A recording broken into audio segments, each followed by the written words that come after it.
want to do something. Like Go ahead. no, like when they want to do something else and the people are like, well, I haven't seen a return on my investment. But a lot of clients here, they like the idea of saying, oh, I own shares in this or I own shares in that, when in reality their money would better serve them in other types of investments. Yes. I guess for lack of a better word, it sounds sexier to say, I own shares and I own, then I have some government bonds or like a mutual fund. Yeah, and I think that's from taking this certificate. I would hope that when you all go out, these are the things that you would actually be advising your clients about, your local clients, especially. Because the ones at work, of course, you'll have your training at work as to what you advise and what products you offer to your clients. But when you're talking about the local community, I really don't think they understand it. And they have to look at the mix of the portfolio, which has to change as their age change and as their, I guess, their focus changes. So it's a lot that you have to think about when you're advising a client. Because like you say, that is risky.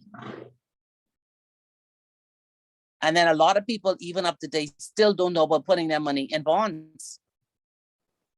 In the local bond. No, a lot of people still don't know what that is. It's in the papers, they see it, they go right over it, they have no clue what it is. Yeah, very true. Very true. Yeah. And then I know a couple of years back, some of the commercial banks, the foreign ones, were not taking those bonds as collateral because of the grading of the jurisdiction. Yeah, so we've been downgraded somewhat. So yeah, it's not the same level, and that's why you see the rates on the bonds going up and up and up. Mm-hmm. Yeah, and they had very good rates now. So instead of leaving your money in the bank at negative, you can now make over 6%. Yes, so but the higher interest rate, the more risk you're taking is what we. Yeah. But in any event, even if the country was to get into that kind of problem, you would hope that you'll be able to get back your face value. That is the hope, but you would know. That's the hope. Yeah, that you don't know. But it could be like anything else, because if you're putting your funds on the stock exchange, I mean, you could just watch it go to zero. Right. Yeah. So everything is a risk, but you leave it in the bank, you get negative. So it's a risk you have to take. But like I say, everything depends on where you are now and what you're trying to achieve. So the first thing you'll have to ask the clients is, what are your goals? What are you trying to attain at this age? Now tell me, what do you have in place? And then what do you have in order for me to advise you going forward? And that's the fun part of getting this certificate, because you get to play with all of the aspects of what you have learned in this whole program, and advise a client as to the way forward and what's in their best interest. Just a lot of little small things. So the next slide, 63, talks about the public service pension plan, which is a non-contributory plan. And the plan is to award pension and gratuities to public officers. And there is no absolute right to the benefits that are awarded under the Pensions Act. The benefits are only awarded for good and faithful service and will be withheld in part or whole where the officers are found guilty of disgraceful conduct or gross dereliction of duty, or they are indebted to the government of the Bahamas for any public money which come to their hands, either legally or illegally. The amount of the pension awarded to public officers is determined by the number of continuous months of employment and the annual salary at the time of retirement. Sorry, good afternoon. Which slide you on? We're on the one that's for pension planning. We missed you, Kermit. We talked about you a lot.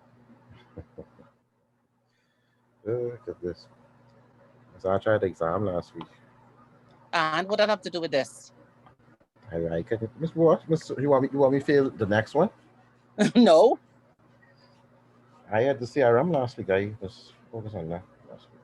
Oh, I see. Okay, so focus on this now because this exam coming up. Yes, ma'am. Okay, so we're on slide 65. So like I was saying, investment and savings. You have your bank account. You can have shares, your life insurance policy. You could have some government stocks. You could have government bonds, your personal pension plan. You could have investments in fixed income, equity. You can have a trust, and you can also have annuities.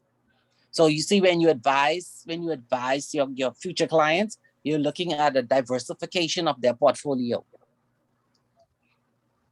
And the next, go ahead.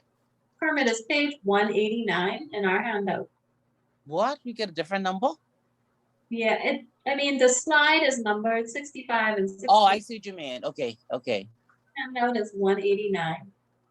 189. Yeah, let me wait for you, Kermit. I think I am. I'll wait on you. I think I am module 6. You're right. Yeah, module 6 page, if you scroll down, it's like 500 pages, it's page 189. Okay, this one stopped at page 85, so this ain't the right one. 85. Yeah, I know, but this is module 6. Page document.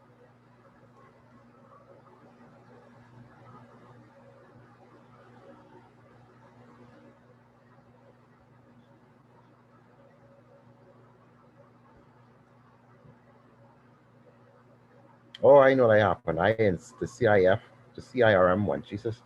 Okay, that's what That happened. one finished. Yeah, that's what happened. I am module 6 of that Okay, one. all right. Okay, I have the right one now. Okay, good. Find the page and then we'll continue.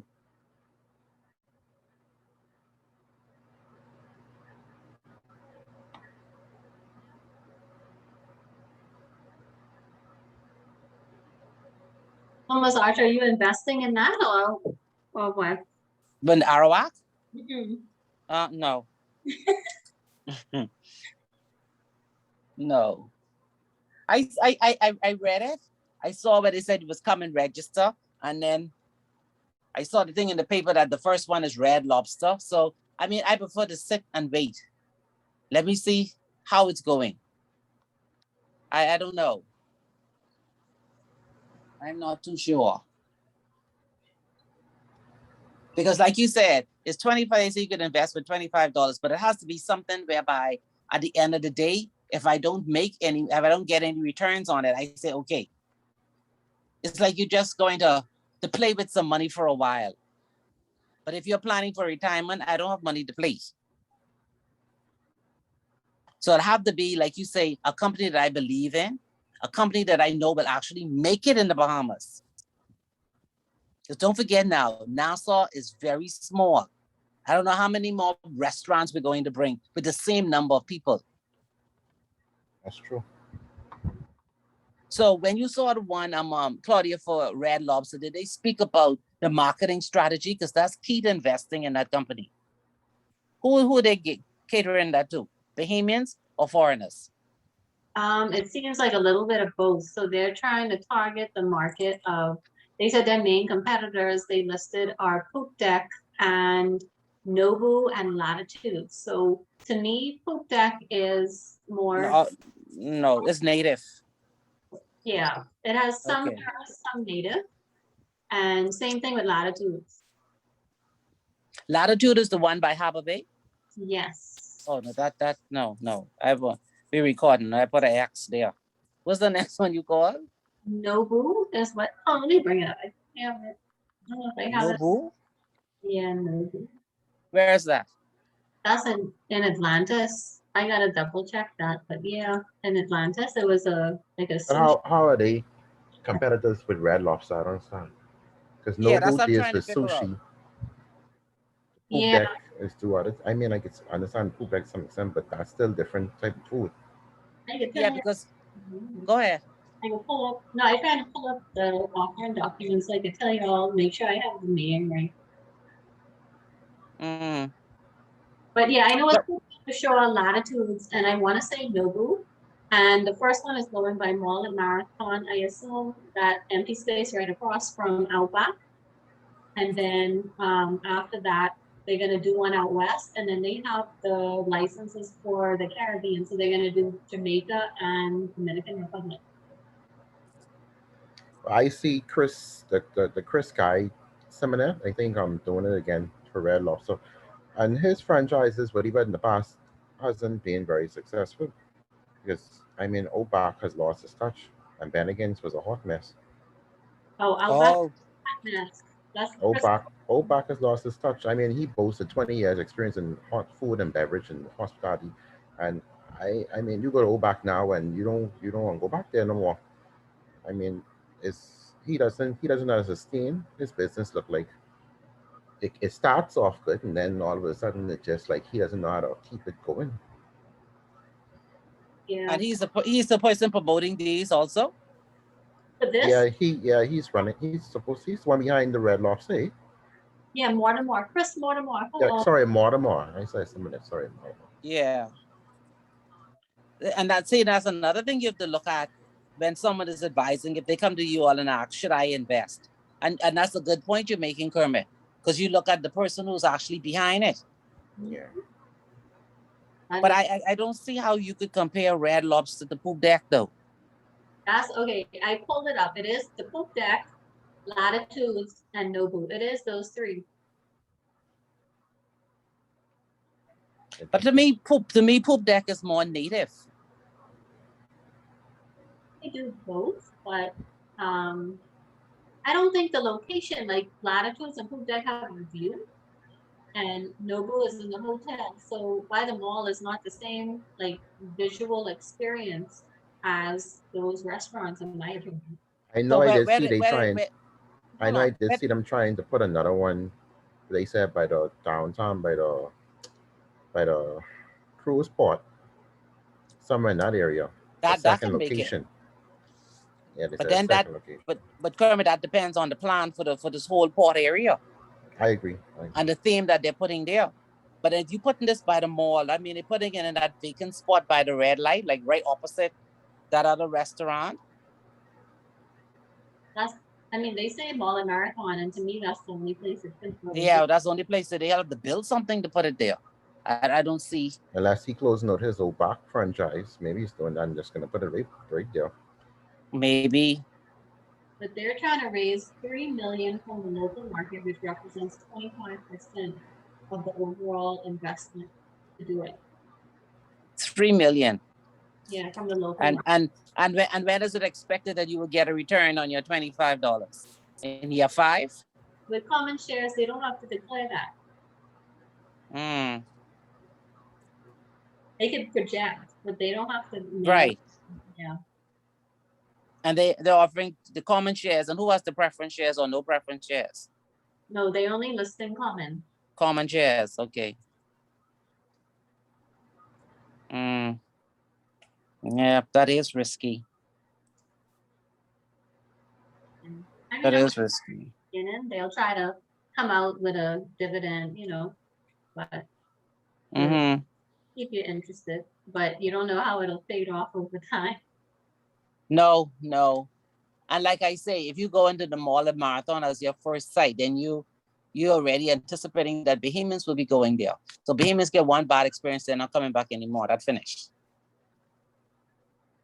So it has to be somewhere where they're tourists. Like I said, Mortimer doesn't have the best track record on restaurants. I personally used to like Outback in the beginning, but not anymore. Oh, okay. No, I didn't. I saw it. I read it. I said, hold on. I have to look and see what's happening with this. So I don't know. Okay, so they say families are the main clientele that will be advertised and catered to. But is this the right climate? That's another thing. This is not a good climate. Did you see today's papers? You see the amount of people that are being buried in the next 2 days? Is this the right time now to be bringing this up, to open up a business? I would not open a business in this climate. I wouldn't even take the risk to try to get capital for business in this climate. Because we don't know what's going to happen next year.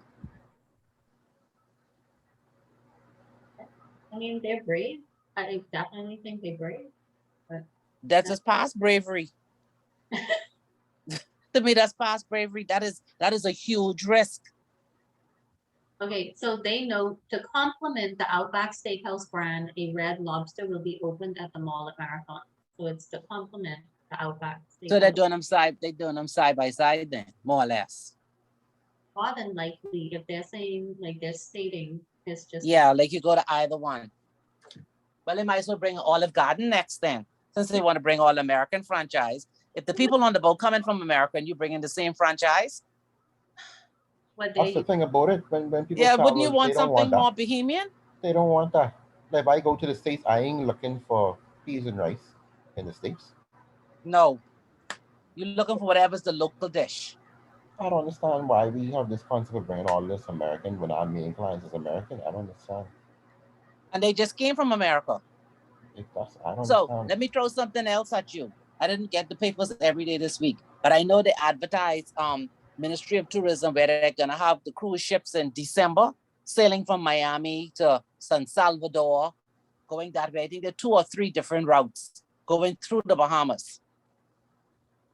So you could imagine now they decide they're gonna put something on one of those islands, one of those franchise, it won't work. People want to sit down and eat the native food. It's just like staying at home. Why am I coming?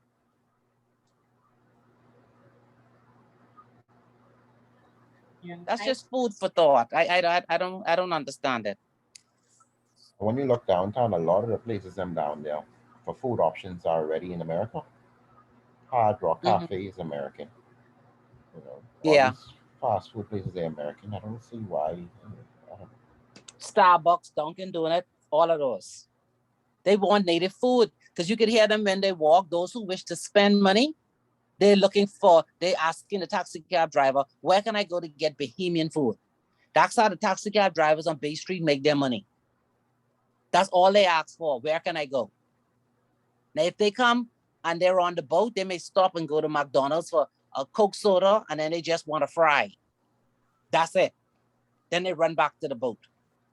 But you do have some who come off the boat, but they want Bahamian food. I don't see them going to Red Lobster, and I don't see them going to Outback. yeah, I think their clientele must be targeting Bahamians. That's the only thing I can think. Okay. Yeah. I don't know about that one either. But anyhow. And take also in consideration, I didn't bring that paper here on my desk. The news this week about the problems at the container terminals in China. And how the cost of everything by December will be more than double. So then, can you afford to go to Red Lobster? Okay. Can you afford the food that's going to be in Red Lobster? Because they are warning that you remember how Mr. Roberts was saying it for the last couple of months that things are going up, but he didn't really explain what was going on. At the container ports in China, they're having problems. One, because of COVID-19, there's a lot of people there not there to operate the machinery. One port is actually not operational at this time. So goods can't leave. Is this really a good time to start a business?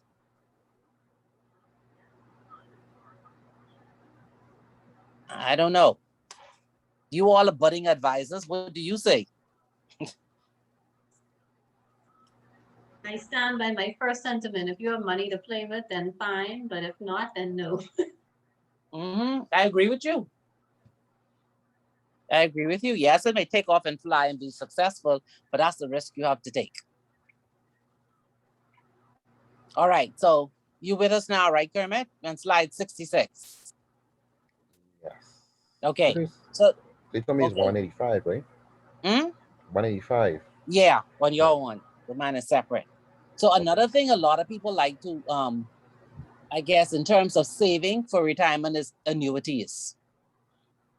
So you have the single, you have the flexible, and you have the immediate annuity. So there are different types.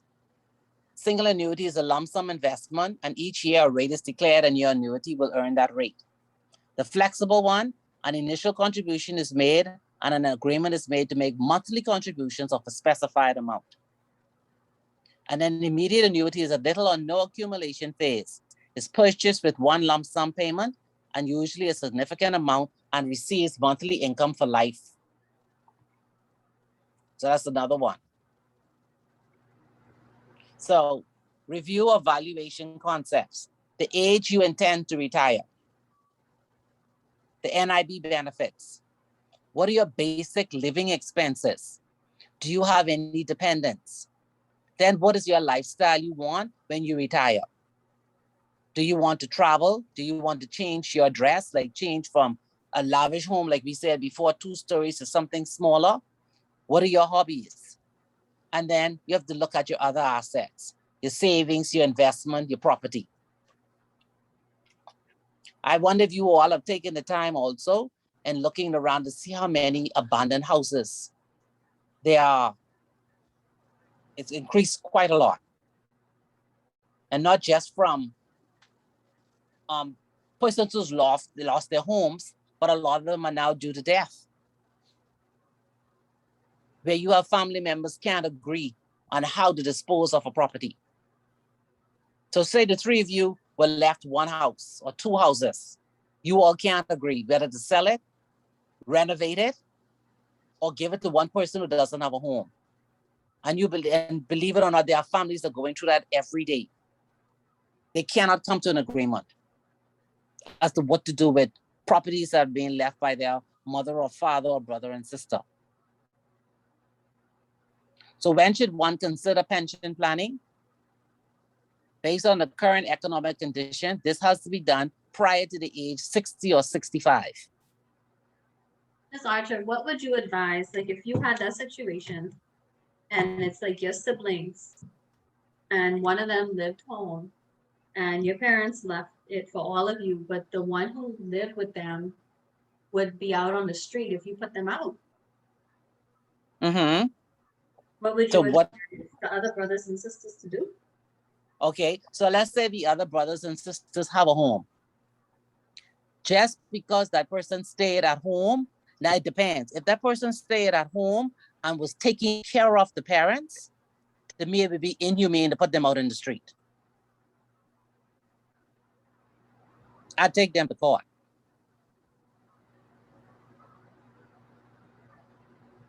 But if you were just there and you were not taking care of your parents or your parent, whatever one it is, then they need to actually sit in front of a lawyer and decide how are they splitting it. If when the mother or father left it, they said it's to be shared equally, then that is what it is. It can be sold. Or the other 2 can buy out the portion of the one that's remain in the house. And then that person can take that lump sum and get something else. But if that person is one cannot qualify for a house anywhere else, 2 doesn't have any money, 3 took care of the parents, it would be inhumane to do that. I'll take them to court.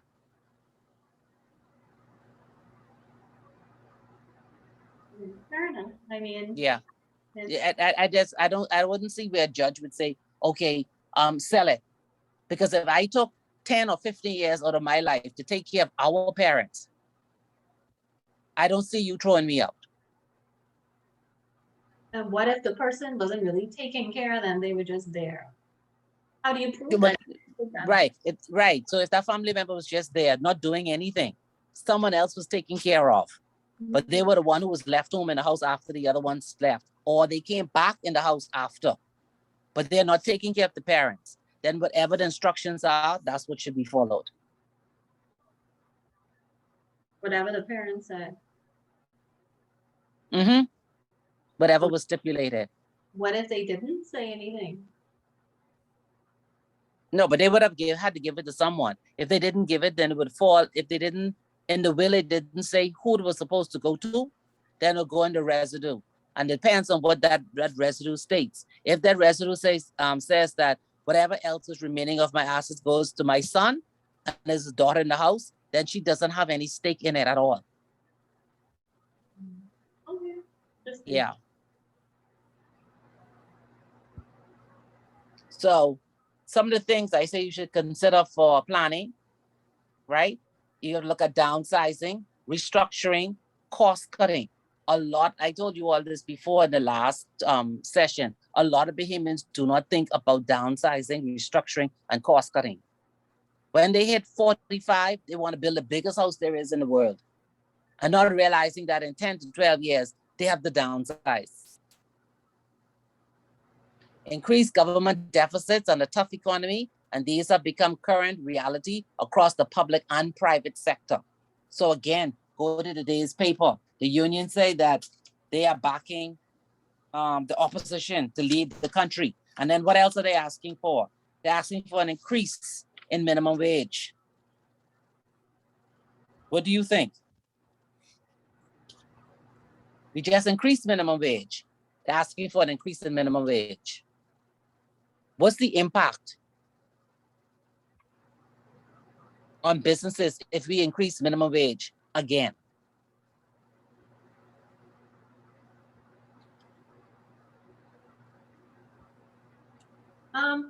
From a business side of things, the business places are just gonna hire fewer people. They're already upset. Ah, exactly. So the little ones that are working now, they're gonna cut back.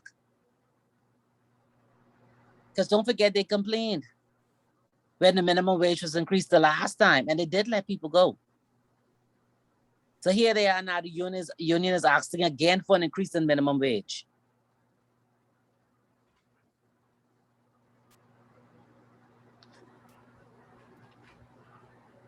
So advising a retiree, the employee's realistic risk tolerance.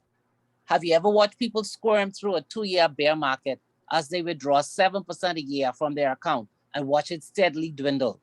And this happens to a lot of retirees because what they don't take into consideration is when they retire, first, their insurance goes up. The medical and dental insurance and eye care goes up because you're retiree. That's the first thing. Then after that, you have to look at the cost of living going up. So even though your pension will get a cost of living adjustment every year to 2 years, the cost of the items are constantly going up. Margin of safety. How does the family's projected expense compare to the projected income? So if it is a husband and wife, they have to look at what will their income be, looking at their expenses, and what are they going to do? How much do they actually need to save in order to maintain their lifestyle that they want when they retire? And how would the money be invested? So then they come back to what you were saying too, Claudia. What exactly you want? Do you want low risk, medium risk, or high risk? If you're starting late, you may try to do more high risk or medium high risk and try to get some kind of nest egg for when you retire. Do you think it's a good idea for a lot of people retiring to invest in building apartments? I think so. You think so? Mhm. So me who know nothing about plumbing, nothing about electrical work, carpenters out the window, can't lay tiles. How am I going to make money from that? I mean, well, all as a part of the cost of renting. I mean, but I mean, at the end of the day, it's passive income, so you can always look forward to some type of funds. People always need to rent, but all as a But part of it, eh? there's rent, and then there's maintenance, and then there are repairs, and there is insurance.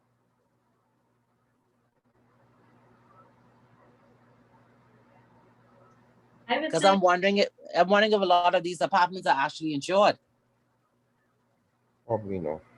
and I don't think so. What you gonna say, Claudia? I think if they, like, I know some retired people who did it because the husband is handy and they wanted something to do. Exactly. Exactly. A person who's handy and want to be burdened with that, I would say no. Me too. Because currently you have to look at it like this. Let's say you build an triplex, 2 or 3 of them, whatever. Let's just stick with one. So brand new, looks good. The tenant's paying back, you're getting your rent. 5 years go by, first person leave. You go in there, got to change the bathroom fixtures, the cupboard door falling off. You got to paint inside. Oh, the screens have hole in it. You have to fix that. And as the building gets older, more and more repairs need to be done. So if you already was at the age of 60 or 65, you're now in the age of 70, and you can't repair none of these things, and the cost of living is going up. Then the roof start to leak. Tell me, how are you going to maintain it?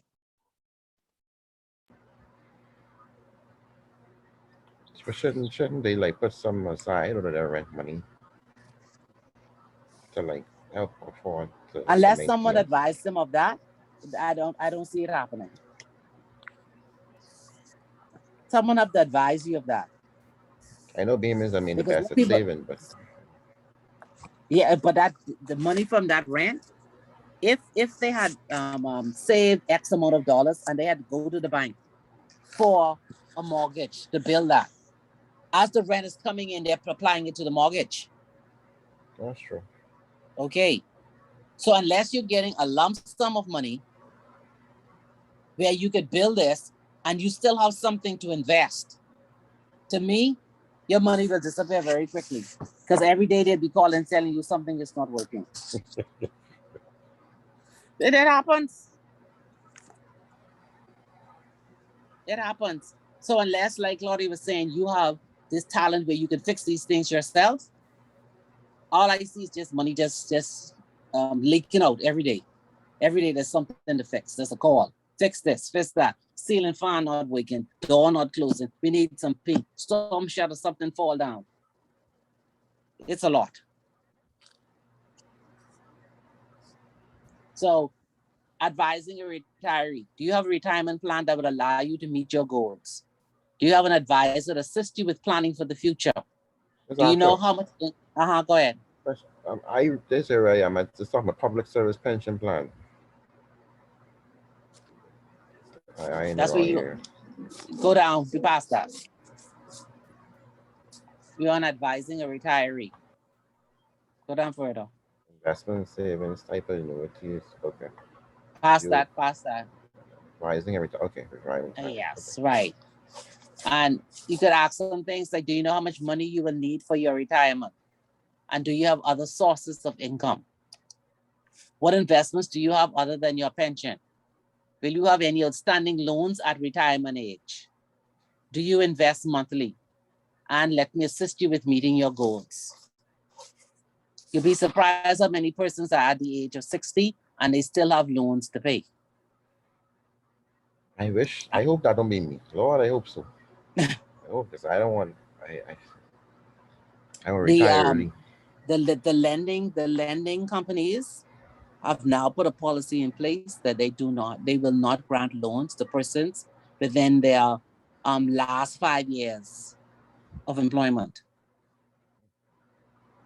That's a new policy they just came up with. So if you're, go ahead. You mean like long-term loans? No, short term. Yes, I mean, if I just need with a $9,000 or $5,000, then you could pay that off in a year. They're not granting loans to persons who are within 5 years of their retirement. Because what's going to happen in the last 5 years if you keep getting a loan? No, I agree. I just was thinking if we could get paid off in a year. Yeah, but that is what I heard from people who tried to get loans now. That they were told that within 5 years of your retirement, they're not taking your application. Yep. Wait. Interesting. Don't forget now. Oh, let me read it to you. The Credit Bureau. The Credit Bureau, according to who this man is, the CRIF country manager, says that the Credit Bureau will improve the Bahamas' ease of doing business score.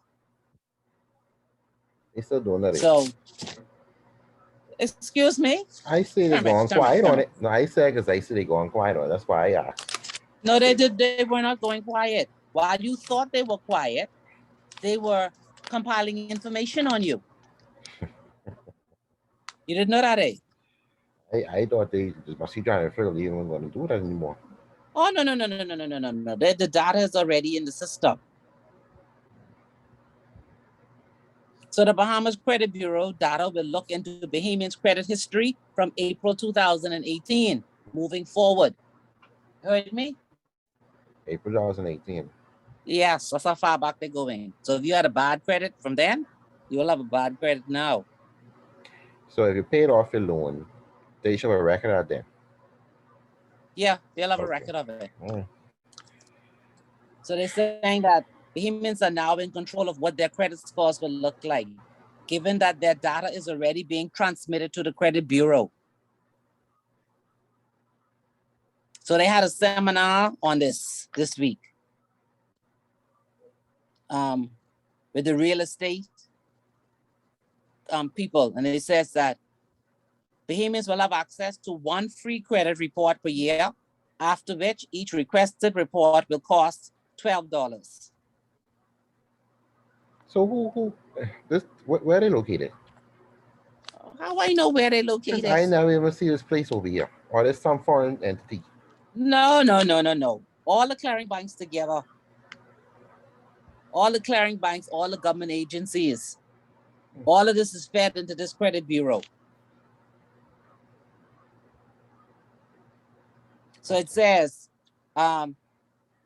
he explained that it is important that all of the data within the credit reports remain accurate, and added that there is a two-step process of checking data as it comes into the bureau. If it appears that the report is not accurate, the bank must inform the credit bureau within 5 working days. So this information can be replaced or corrected by the credit bureau.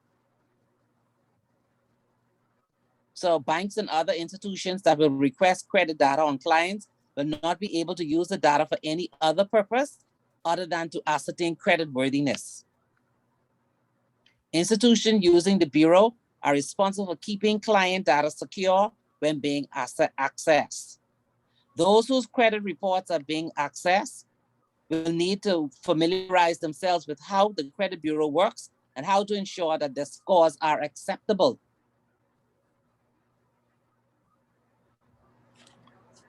So you thought they had done away with this? No, this is live and ready. They going so quiet. I didn't know nothing about it no more. No. The election coming, they won't be quiet. Will you stop that? They gave an update. They gave an update a couple of months back when they were saying that all of the information was practically already in the system. Okay, I just saying I didn't know nothing about it. That's all. Yeah, I know, but I'm saying because they were behind the scenes trying to put the information in. Advising age of between the ages of 30 to 55, and I gave you a little table that could guide you. You said between the age of 30 and 55? Yes. So if you are Look at my little chart. My little chart says at the very 30, you're talking about managing money. Oh, I thought we still talking Yeah. the credit bureau. No, we're coming back to the credit bureau because the credit bureau has more than one aspect to it. Achieving goals, peace of mind, and then fulfillment.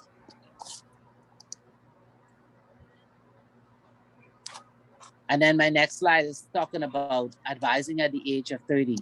How much will I need to retire? Can I rely on National Insurance Board? Kermit, can we rely on NIB? Not if the government, some keep on taking money from it. Both governments just keep on taking money from NIB. Yes. Wrong with them. They keep using the funds for whatever reason. All right. So we finished with retirement. We went through that last week from the very beginning.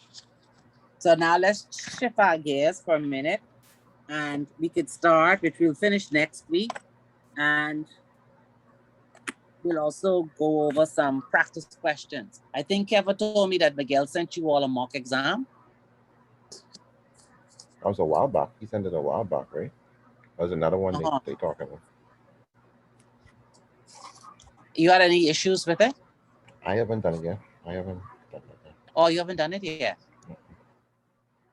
Okay, because Keva asked the question is how to study for it. I was trying to figure out it's going to be a lot of numbers based or it's more theoretical based. It's I a know we have mixture. to. It's a Okay. mixture. Okay. It's a mixture.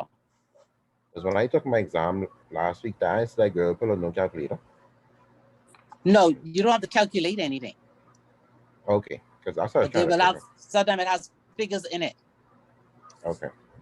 Because I didn't, I mean, I wasn't paying, I was doing my own thing, but I didn't remember seeing them put out, like doing a bunch of calculation type work. No, there's not a bunch of calculation, but there are figures in it. Okay. But nothing that you need to calculate. I know they say your sections, they have your section. So, Yeah, it is. But you'll get through it. It's not that hard. All right, so if we look now with what's happening in the country, I want your minds to go back to when the Bahamas started to focus on trying to grow local businesses. And it started to do that when it introduced its e-business strategy. So when you hear about e-business strategy, what do you think the Bahamas did and what is it doing now?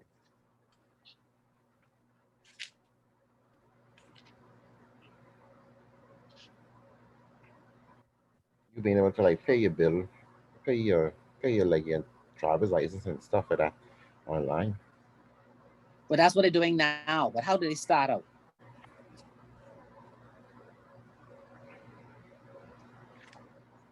How did they start their whole e-business strategy?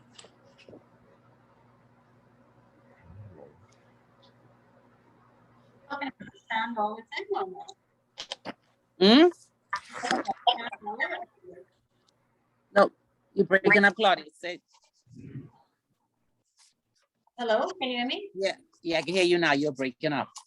Okay, I was saying, is it the sand dollar thing? The sand dollar thing is now. Okay, How did they start? oh, that's a good question. How did they start with their whole e-commerce and trying to get Bahamians to start up businesses, promote it overseas? What was the framework for doing that?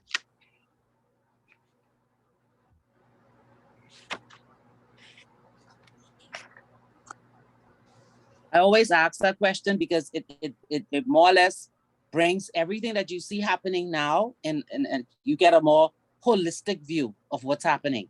So even though there's a piece happening every 5 years or 4 years, the point is that you have to have in your mind the concept of what the Bahamas government is trying to do, regardless of who's in power.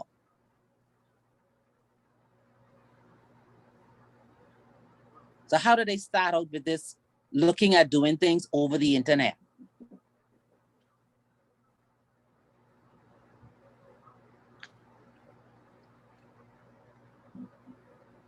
In order to try to see if they could get Bahamian businesses to have a competitive edge. You know, like What did they applying for do? a business license online. That's now. Okay. What they wanted to do is they wanted the Bahamas to become an e-business hub.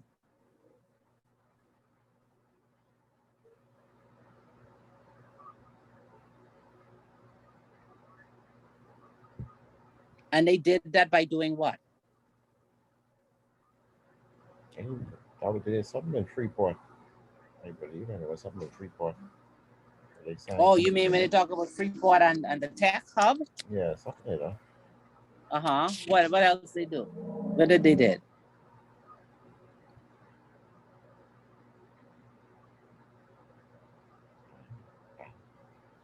Remember the Bahamas had to contend with a lot of its services being outsourced to other Caribbean jurisdictions.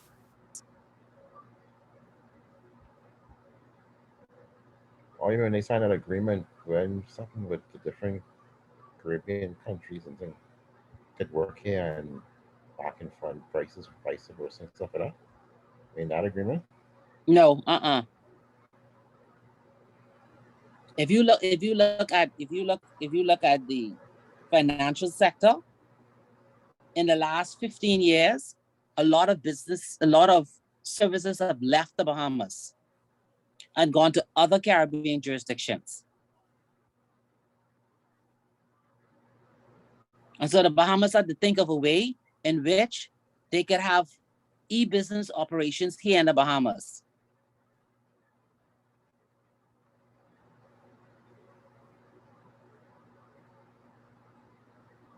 So one focus was looking at the offshore sector,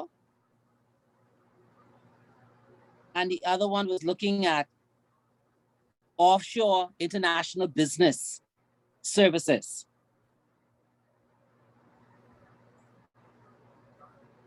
And looking at offering services via the internet.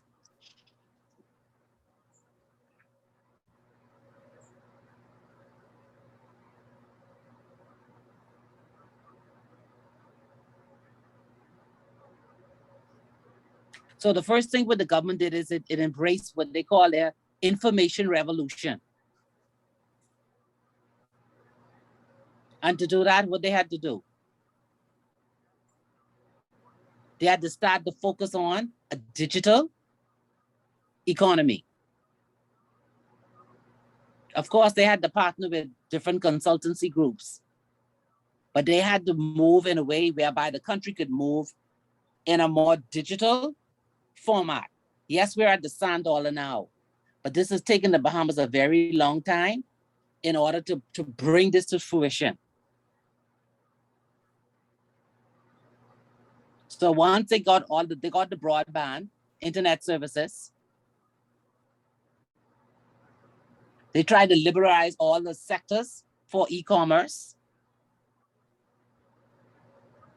and start to gear the country towards e-commerce as a business. So one arm of it was, as Kermit said, the tech in Freeport. How's that going, Kermit? I haven't heard anything about it recently. No, I haven't think it heard didn't anything. work out. I don't think it worked out. I remember one company came over and signed. It was a telecommunications company came over. They did start operations, and then I think they pulled out because one of my friends worked there and went to work there. And he ended up leaving and went to BTC. So because they pulled out, the company pulled out. So I don't know. Yeah, I haven't heard much of it, but their whole e-business framework was around having the legal and regulatory framework. So that would be the e-commerce legislation, the data protection legislation, and the computer misuse legislation. So those are the pieces, the legal framework that they put in place. Then they also did some amendment to the intellectual property rights.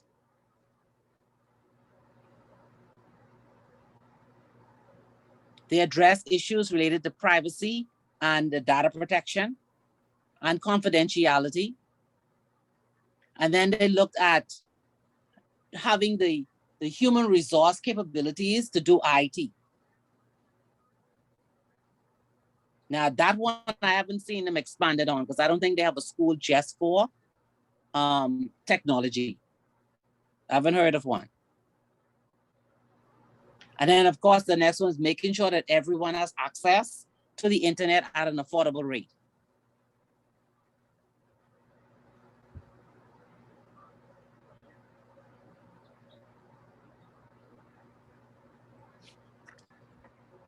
So from there, the Bahamas then moved to try to, I guess, to boast and try to broaden the horizon of the country by promoting the Bahamas as an e-business location. And they also spoke about the bridge between having an actual brick and mortar business versus having a virtual business.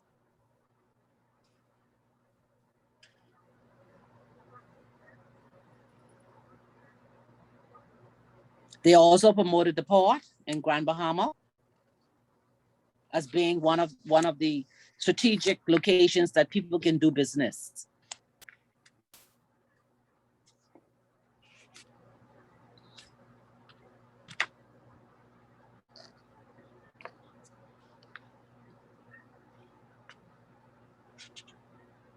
So shipping was one of the main things that they focused on and then trying to drive the digital economy. The next thing they focused on, they said that they invested a lot of money in e-education. And that's trying to train the young people to work with technology. They say they have what they call the BEST program, Bahamas Educational School Technology Program.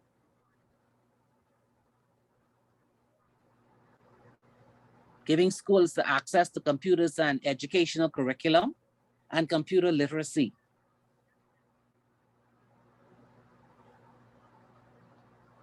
The government and the private sector decided to work together again to promote technology.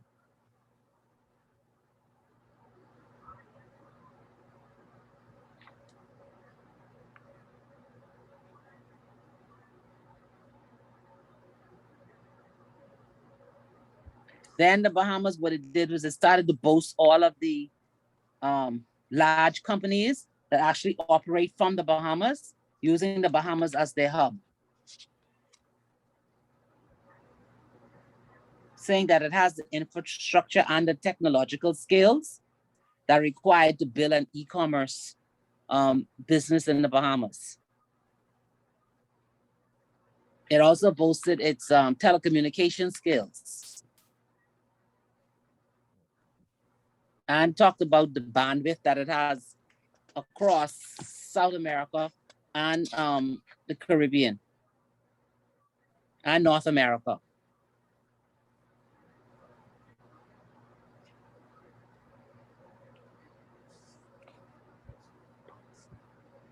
So, Kermit, tell me what the Electronic Communication and Transaction Act, what was that about? That's one of the legal framework for our e-commerce business. Electronic communication. Yeah, Electronic Communication and Transaction Act. I have no idea. Never heard of that? Okay. Never heard of that.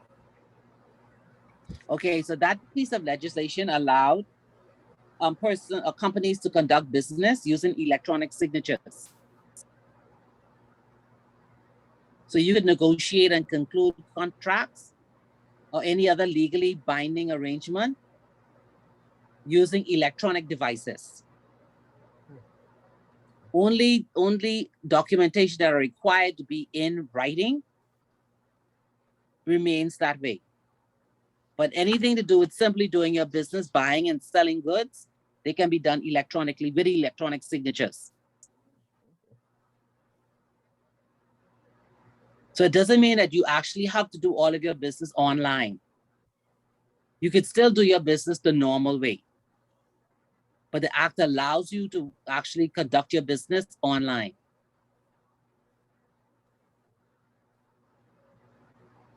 So wills cannot be done online. Power of attorney cannot be done online. Of course, anything to do with land has to be in writing, so that cannot be done online.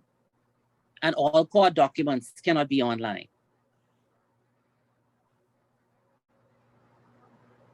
So the act doesn't tell you what type of technology to use, but it allows you to have an authentication for signatures.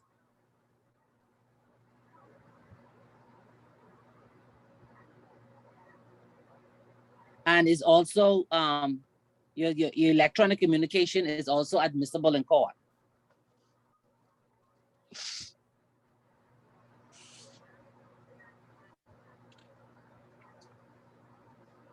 The next act, what I told you about, is the Computer Misuse Act.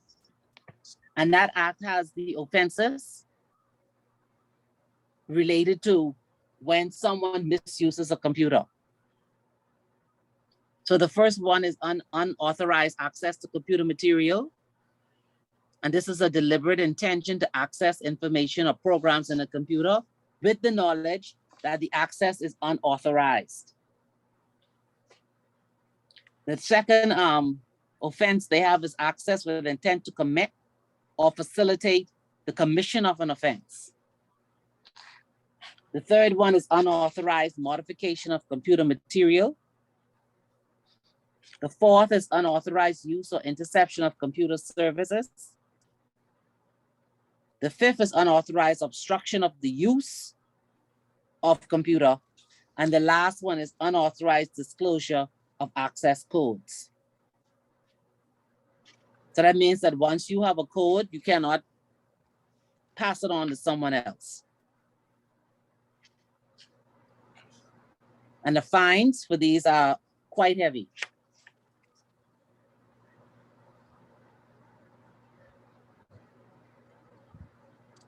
The third legislation that is a part of the legal framework for the e-commerce business is the Data Protection Act. And the Data Protection Act speaks to the data processor, and that's the person who processes the information, and that they could only use the information for the purpose for which it was attained. And that act is directed at both public and private sectors, and also the government. Of course, anything related to national security is not bound by the Data Protection Act. So anyone who has information, it has to be collected and used fairly and only for lawful purposes. If you have data, it has to be accurate and kept up to date. It has to be kept for specified and lawful purposes. And it should not be used or disclosed in any matter for which it is incompatible for the purposes for which you obtain that information.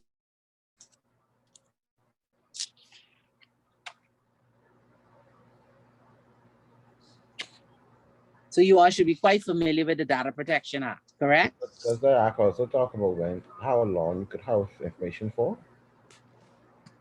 Or when you must get rid of it or whatever? For when the purpose for which you obtained it is finished. Okay. Yeah. So how the act is worded, it says that it shouldn't be kept longer than is necessary. So that means that whatever purpose you got it for, when that purpose is finished, that's it. You should destroy it. Now, government agencies have a period of up to 5 years in which to continue processing existing files that contain personal information.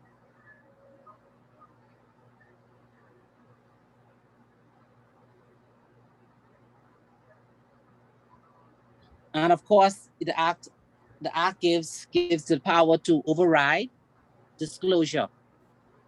So again, if the matter has to do with national security or criminal investigations, prosecutions, collection of tax, duty, or similar levy, the act provides the power to override your protection.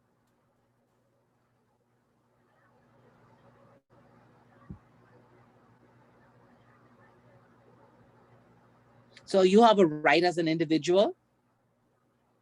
You have a general right to be supplied with details of any personal data that is kept on you. But that does not apply to personal data kept for the purpose of preventing, detecting, or investigating offenses, for prosecutions, collection, or assessment for tax, duty, or similar collection. And if it is prejudicial to the security or maintenance of good order in a prison or detention facility.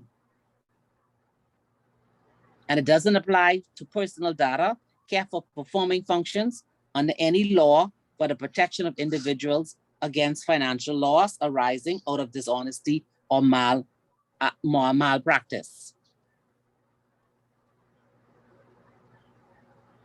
You also have a right to have inaccurate data corrected or erased. And you have a right to prohibit processing for purposes of direct marketing.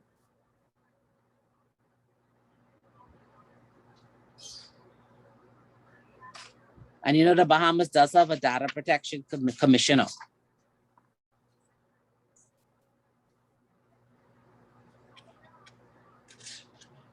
So that's the framework that the government uses to promote e-business in the Bahamas. Those three pieces of legislation, in addition to boasting of the Bahamas's location, its telecommunication services, its court practices, the codes of conduct that it has in various industry levels. It also boasts the regulatory authorities in the Bahamas, such as Securities Commission, the Central Bank, the Registrar of Insurance, the Bahamas Compliance Commission, and the FIU. And the government also boasts about industry associations, such as the AIBT, the Institute of Chartered Accountants, all of those bodies. It also boasts the legal fraternity and the Bahamas investment policy.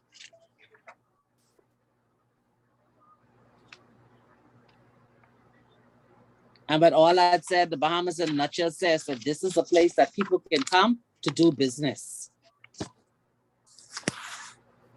Any comments? Nope. No? All right. So the next thing, go ahead, Claudia. They need to work on their ease of doing business. Okay, so now, so you always know how to tell me to segue into my next reading document. The same man, the CRIF country manager for the credit bureau, he says the Bahamas' ease of doing business score will be improved to the country's credit bureau. Remember I told you that the credit bureau is two-pronged. One is for local businesses, one for local consumers with the financial institution, and the other one is to improve the country's ease of doing business score. He says here, where did he say Bahamas? The Bahamas' ease of doing business score is at 119 out of 190 countries. So that's bad. And has remained in this region for a number of years. So what do you think that means when you translate that to doing business, ease of doing business? 119 out of 190.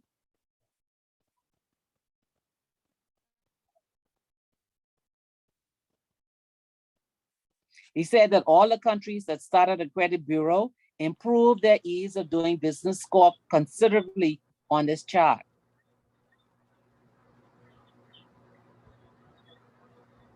So if we can have more persons being able to build wealth, to start their own business, to get a home, and a lot of persons may have been excluded historically because they were not on the radar. Banks would not have considered them because they didn't work for government, or they didn't work for a bank, or they didn't work for Atlantis. But maybe they work at a store or gas station, and they would not be considered before. But the ability to be on a level playing field and have a credit score, we think that is going to be a benefit for the consumers. The Bahamas will look a lot better if we are more stable because we're going to be able to give the best loans to persons who are going to pay. The delinquency rates will drop and we'll have the best clients. So that means that when you actually going to be doing business now, you will be able to give your overseas partner your credit rating. So, Ms. Arch, this credit rating, so how long do they keep hold on to information? Like how, because you say going back to 2018, so as the years go on, when does, for example, the information for 2018 become redundant or whatever? Like how does the credit score work? Like how far back does it take into account to determine, because I mean, at some point, certain information should be old, right?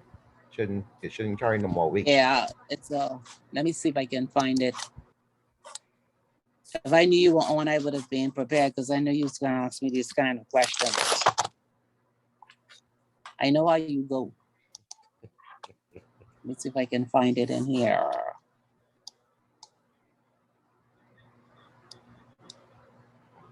I'm gonna see right now. They say how long.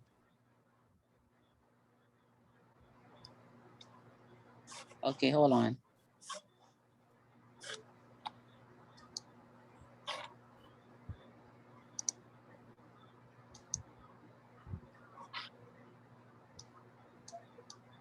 Let's see what it says in here. Oh, this synopsis is so short, doesn't tell me anything.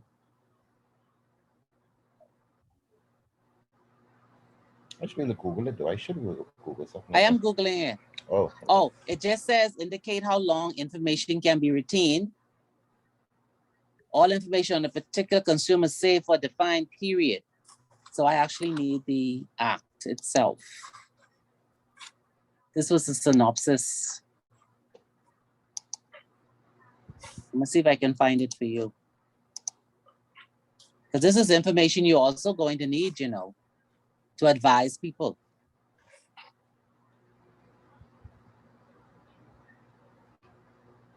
Okay, let's see.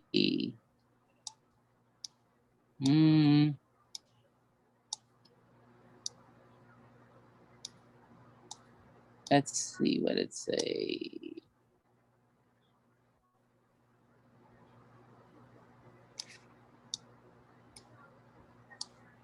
I'm trying to see if it's in here.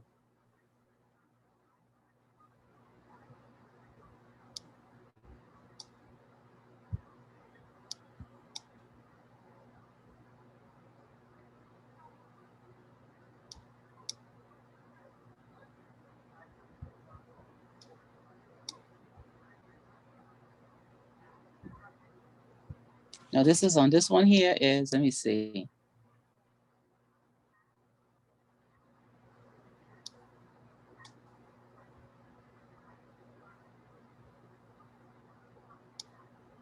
I'm trying to see if they stipulate. It has to be in here though.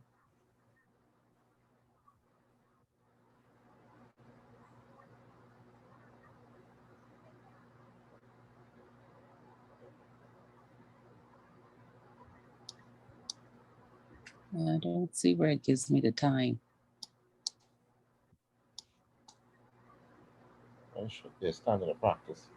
You know, you hold information for like 10 years or 5 years or whatever. I know what you mean. Yeah, I looking to see if it's in here. It has to be in here.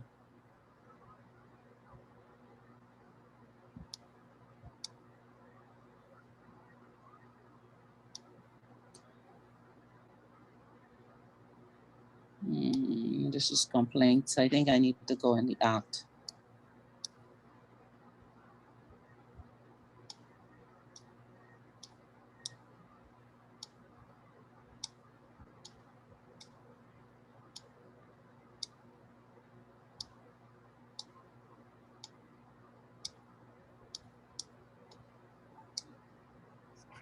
No, it's not in this one. I see the regulations, but I need, where is the act?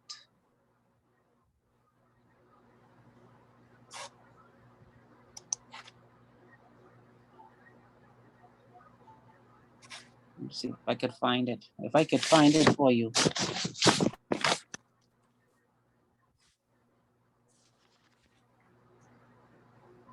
I see Google telling me 7 years. That's according to Google. Tell you I 7 don't know years, that. what you Yeah. keyed in? I just put in What you, I just put in how far back is information used for credit report. but did you add in Bahamas? No, I didn't put Bahamas. I This did has to be what the Bahamas wants. Yeah, no, that's not in Bahamas. That's just generally.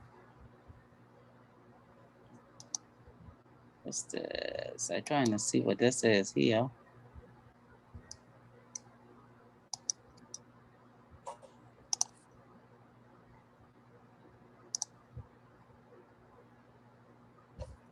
I'm trying to see. I need to find the act.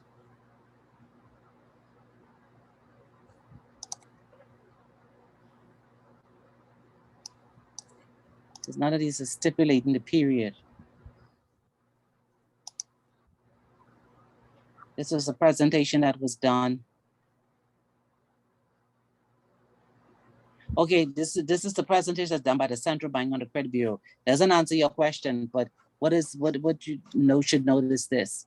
the participants in the credit reporting system. The data providers are the banks, insurers, credit union, money lenders, leasing companies, credit card issuers, collection agencies, retailers, utilities, and public registers. All of those putting information in the credit bureau.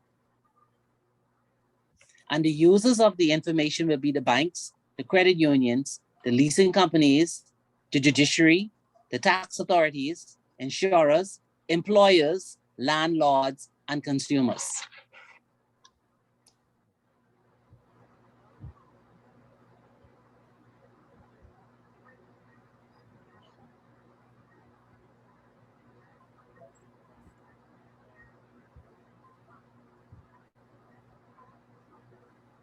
I should send you this presentation I came across. I'm still trying to find the number of years for you, Kermit. Claudia, you know the number of years?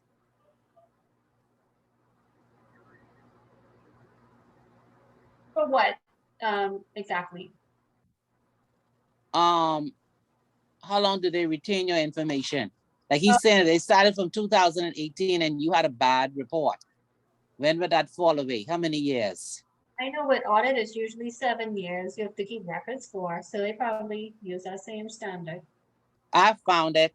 Credit information cannot be disclosed for greater than 5 years after loan has been settled or terminated. Oh, 5 years, that's good.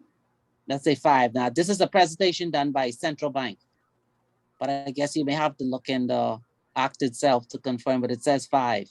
Because I think that was one of the discussions that they were having with the banks. If you leave it to 7 years, that they won't be able to make any money.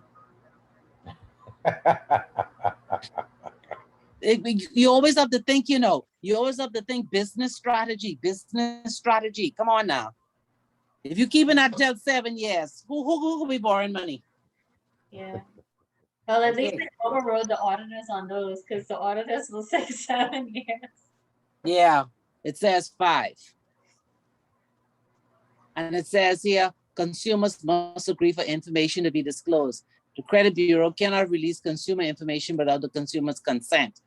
So I guess you got to make sure that your contact information is always up to date.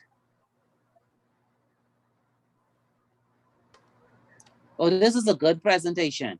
You want me to send this to you all? Yeah, send it to us. This is done by the CIFP Society in the Bahamas. Oh my God, it disappeared. Don't worry, I can find it again. Okay. All right, so it's 5 years. So if you have a bad score now, you have to wait 5 more years.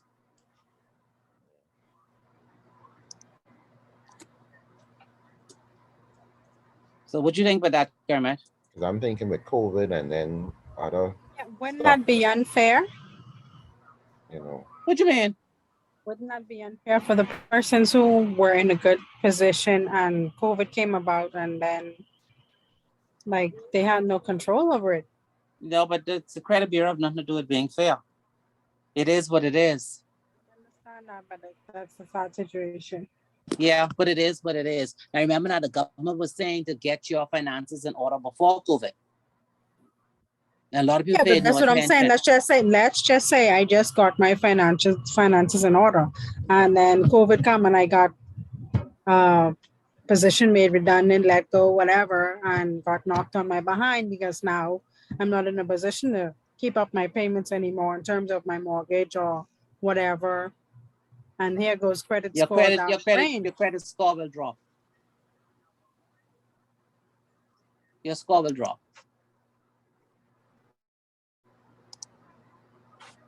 It will drop. I'll tell you what I learned from my son. His credit score dropped. And I bet you can't tell me why it dropped. It dropped because he wasn't using his credit card. how could it drop this week? What? Yeah, it's just about Yep. He was not using his credit card. He I mean, kept it at if he would put something on it and he'd pay it off right away. But that should be a And then good thing. yes, no. They live on credit. No, man, if I pay it off at a certain time period, that should be a good thing. But Because if I don't, you're not putting any money in the economy. but that ain't oh, so you're gonna penalize me for not Yeah. spending money? Yes. That's So how you wrong. penalize me. If I spend too much money, I can't pay back on time. Let me tell you. Let me tell you how we got to figure it out. He said he has a car loan, right? And he said my score is dropping and dropping and dropping. It's getting lower and lower and lower. I said, but that don't make any sense. I said, you don't have any debts except for your car. You pay it on time, it automatically comes out. The insurance automatically comes out of your account for the car. You pay your utilities, automatically comes out. You're never late, you're on time. Why is your score dropping? Then he went and he asked some other people and they asked him, how you operating your credit card? He still couldn't figure it out. I say, no, what we'll figure it out ourselves. Why don't you, whenever you're purchasing something, grocery, car, gas, charge it on your card. And then at the end of the month, pay it off. And then charge again. And his scores went up. Don't forget now, whenever you're purchasing something, your score has to be good. Otherwise, you decline. The first thing they ask for, I need your credit score. And their credit scores fluctuates.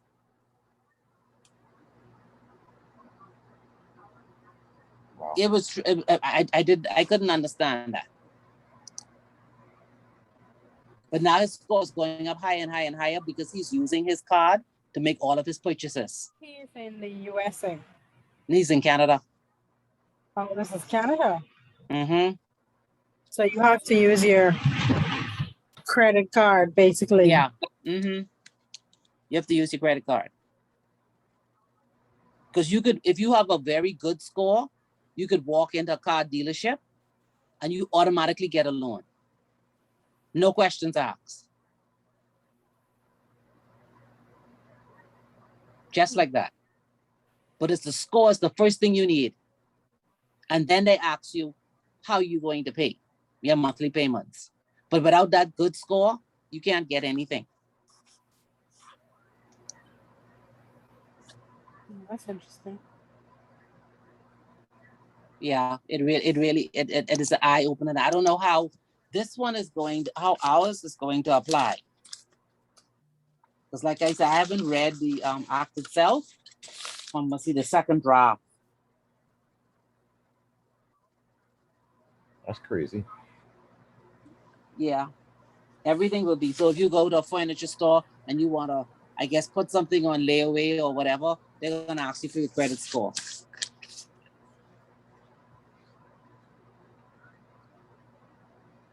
Because our thinking is you use a credit card for when you need to use it. You don't necessarily use it just for spending like that, you know. Mm-hmm.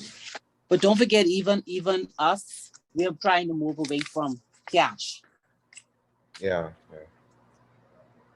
So they say in an article, one of the consequences of establishing the credit bureau is that people start to be more aware of these issues of credit. So they start taking care of the data that is in the credit bureau. They know that the quality of the data can affect their possibility to have access to credit in the future. So they behave in a way that improves their credibility in the system. But if you should be able to inquire on your credit score, like if you give me Yes, or you should whatever, be. then they should be Yeah. able to explain to you exactly why it's what, like what made up the score to be what it is. I don't know. I need to ask him, but I know he can actually go on and see his score because Yeah, he's always monitoring his score. Well, you should be able to Let's request see. that report where they give you. No, A it has to breakdown. be something you probably could be able to look on it on My Gateway. Yeah, yeah, because gotta Probably be could some. just see it on My Gateway. And then, like I said, he couldn't figure out why it was going down. But after he started using his credit card, it just started improving. There's nothing else that changed. But if you're late for one payment, any kind of payment you're late for one, your credit score drops and drops low. So that's another thing that when you counsel people going forward, they have to be cognizant of that when you make a late payment or you skip a payment, it may take them at least 3 to 4 months for their credit rating, the score to go back up. Well, over here we have to fix up them because a lot of financial institutions, they have these things set up where, oh, your loan payment date is the 20th, but they know you don't get paid till the 25th. You know, a lot of them type stuff has happened too. So automatically you lose, even though they already know. Okay, so you now doing this course, how would you advise them? I have to make sure your loan officer or your agreement in place is you know, you getting paid before the agreement is the loan payment date it is, or you know, because you can't have people getting charged all these late fees and things, or payment being considered delinquent because the person getting paid after the time period you want to set in the system for them to receive the funds. Right. So you're supposed to advise them that whenever you go for credit, make sure that the payment date aligns with your payday or the day after your payday. Yeah. Because if you get it before, trust me, when you think that your loan is finished, it will not be finished because you have a slew of late fees. And if you've been paying it late over the years, it's going to accumulate. Late fees So and interest. Yeah, but now it's going to affect your credit score. Yeah, that's what I mean, because that was going to affect that, and that's It's not going to fair. affect your credit score. So you're going to have to always make sure that you make sure that the dates line up. Because a lot of people have that problem when they think that their mortgage is supposed to be finished on the first of this date. Then they go there and they say, my mortgage is finished. I come to pick up my documents. And then the loan officer says, but no, you were late so many years, you have another year to pay. Oh, I will go crazy. Oh, I will go crazy. Yes, some people do go crazy in the bank. Every month on time, that's the income of my salary. You talking food like that? Yeah, but your dates didn't line up. That on the Whose bank. fault is that? It's on the bank because the bank knew am I No, getting paid. no. Let's ask Now, you. come on. You've been in class with me before. You know it is not the bank. How can it be the bank? They You know when I signed get for paid. that. Well, I know No, I but you signed for it. I know I You signed. signed for it. But they hide these things good. It They is hide not them good. hidden. It is not hidden. They tell you the loan will be coming out on the 18th of every month. But you know you're getting paid on the 27th. You signed for it. But you eagerly wanted that money. You didn't want to wait until the 27th. So your credit score will go down. So you have I'll to make advise sure my clients to make sure they do that because that's exactly. And if you change jobs, then you have to make sure again, you have to go to the bank and advise them that you need to change the payment date and pay whatever is the difference for that period.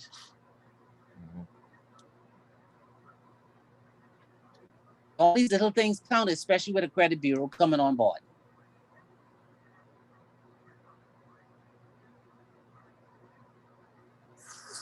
All right, so now let's turn to just talk about something else that is a real advising people in terms of getting a business.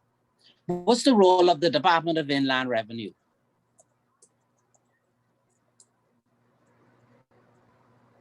to collect money, funds, taxes Yes. on behalf for the government on real property taxes and stuff Okay. like that. Right. So you know that now the government is moving whereby all of its operations connect into one. Yes. So your credit score is going to be even more important, not just in terms of getting loans, but also in terms of the Department of Inland Revenue. Because at this point now, if you were to go to get a contract from government and you are awarded it, what are they going to ask you for? They ask you for your NIB good standing letter. Uh-huh. What does it ask you for? Your tax compliance certificate, Yes. which comes from Inland Revenue. Uh-huh. I guess soon the credit bureau too. Then they'll get your credit score too. So they always ask you, does your business have a TIN number?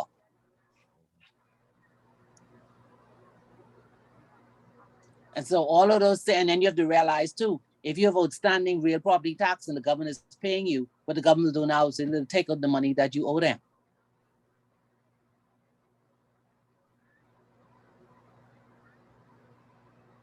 And you know, they offer different types of licenses at Department of Inland Revenue.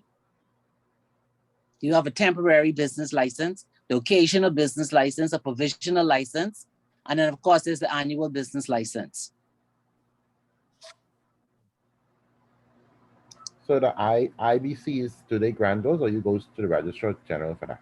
Register For what? for IBCs and those type of businesses. Don't forget now, IBC is just a legislation for the formation of a company. That's what IBC is. It's a company. So you could form a company either under the IBC Act or under the Companies Act. The difference is the amount of filings and requirements that you have to do with the registrar. IBC is more geared towards foreigners who want to do business overseas.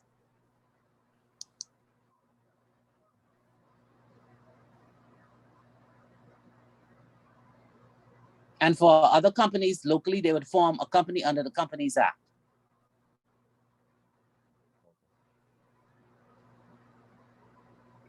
And so when you want to get your company incorporated, does that come under Inland Revenue as well, or? No, that'd be the Registrar General. But you need a business license from Inland Revenue first to do the incorporation, or no? No, that comes. You need to incorporate the company first. Oh, okay. Because you're going to put it in the company's name. Now, if you're going to do a trading as, then that's different. Because a trading as is not a company. But what if you had a trading as first, and then you decide later on that you want to incorporate it? Okay. So you have a trading as and you want a company, then you have to incorporate a company, and then that incorporation goes under the Registrar General. Okay. So on the Department of Inland Revenue website, they tell you how to go about filling in an application for a new business. And they say you have to enter in the business trade name, trading as whatever, when you're going to start, expire, your NIB number, and your expected turnover for the year. Add to that your proof of citizenship and your approvals related to your selected business. And then of course you pay.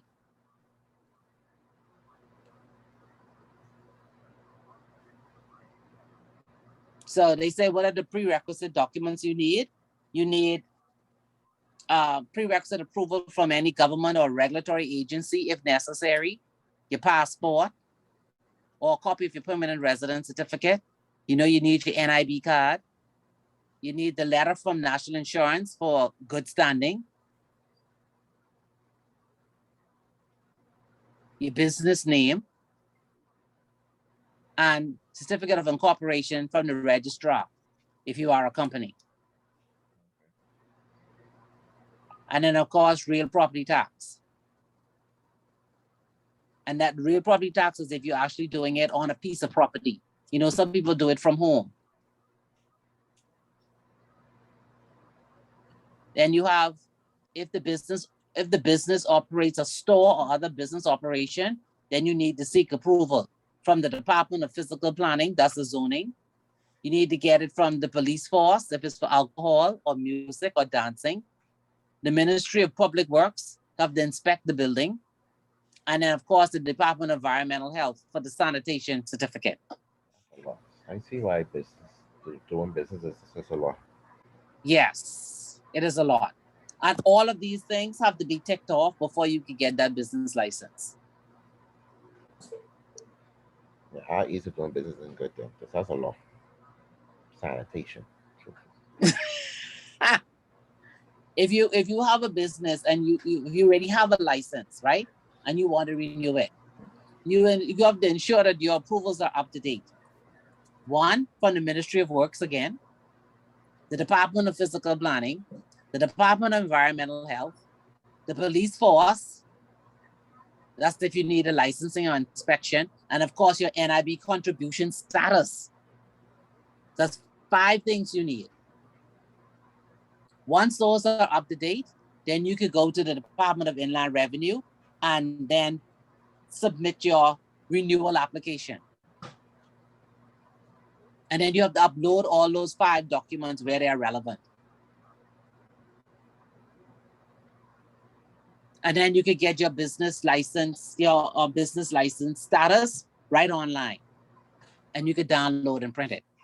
So it's really only the first time you start, and then when you want to renew, those same documents that you must have, those 5 documents, depending on the type of business. Once you have all those in hand and you have the status of them and they're all current, as all you have to do is upload it, pay your fee, and you're back in business for the new year. Only the first step. Go ahead. Where's the registrar's office? On Charlotte Street, Charlotte and Shirley.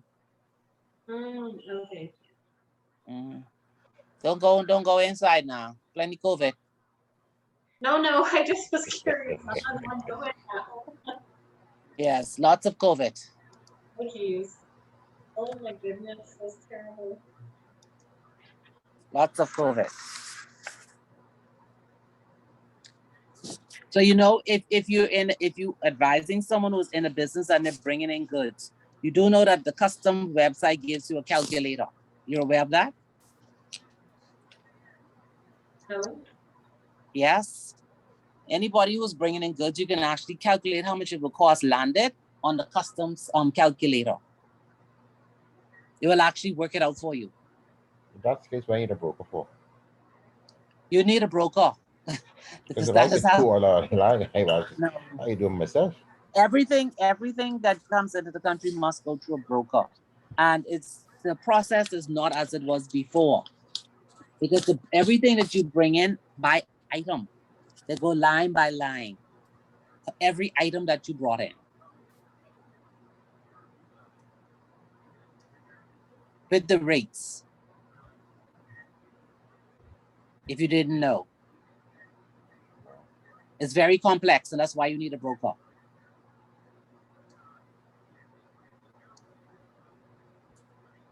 So once the broker completes the listing of everything, then all you really have to do is go and pick up your items. It's not like before where you stand up and then you wait for them to open your box and you take your receipts and then they go and check your box and look, and that doesn't happen anymore.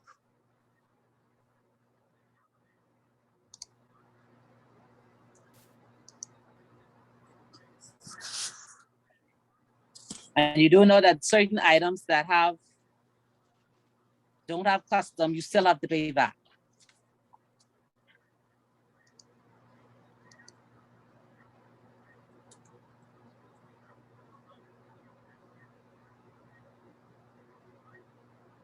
So you could just key right in and you can key in the Bahamas Customs Duty Calculator.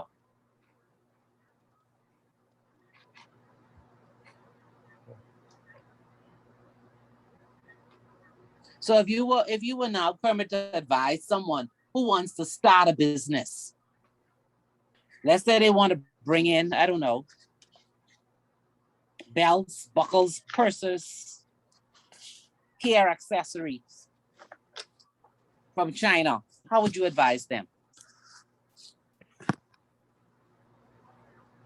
For the customs part of it? For the whole part of it. I mean, right now, I would tell them hold off on that because right now the economy in the same time. But hold on now. They want to take advantage of this e-business where they could bring they're gonna form a trading house. They want to bring in their stuff and they're gonna put it on the computer and people could just order it and they'll deliver it. How are you gonna advise them? I would tell them to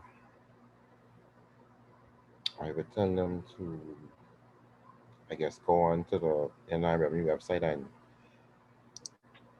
do the. No, they want you to do that for them. Oh, well, then I have to go. Well, I guess because I think first you have to figure out the name, eh?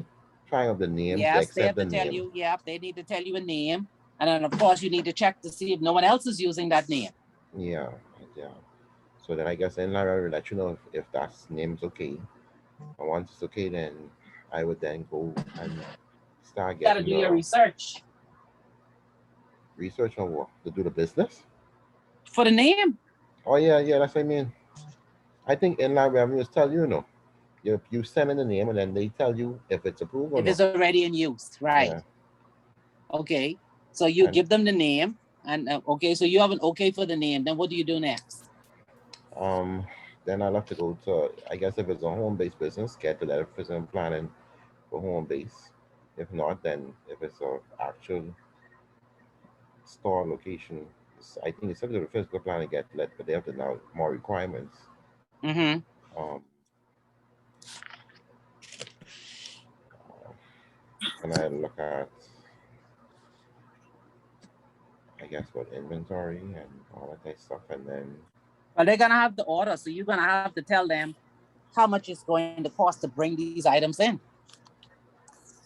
yeah, so the customs part of it. Um, then we could probably go over, because I mean, well, yeah, then we could probably go over any benefits of doing business in the country. Um, I probably actually want to get incorporated. If not, then Not at the very beginning, because no. first you got to see if the business will take off.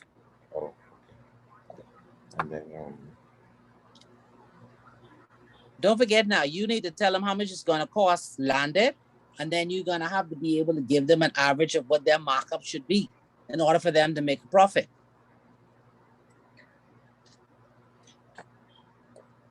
And then you're going to have to advise them which the best bank for them to open their account. but I like Commonwealth Bank, but and okay, so I'm being the devil's advocate now. I don't want Commonwealth Bank. I want to go to FCIB.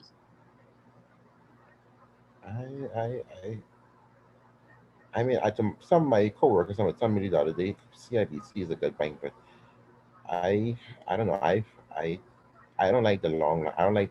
For me, I don't like long lines and waiting forever to get served. That's my main issue when I deal with banking. So I don't know if I would recommend CIBC for that Okay. particular purpose, for that particular part of it. Because I know now. I think they told me that you do deposits through the ATM and all kind of stuff, and it goes directly to your account. But you're doing e-business now, so you want a bank that offers the service where you can actually do your wire transfers from home. Yeah, but Commonwealth Bank offers that.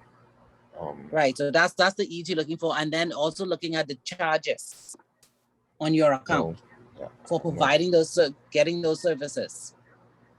I'm not sure how CIBC charges are. So you see, these are the things you have to think about when you go and advise clients. Because you can't make a presentation. You've left out some of the key elements and trying to come to the final answer as to whether or not this is a lucrative business or not. Because all of those things help in trying to figure out, is this a good investment or not? Should I order from China, or should I go to the States, get it on sale and bring it back? I agree. So all those things you have to keep it in your head once you decide to put your little portfolio together and advise people. You should also know all the items that are duty free.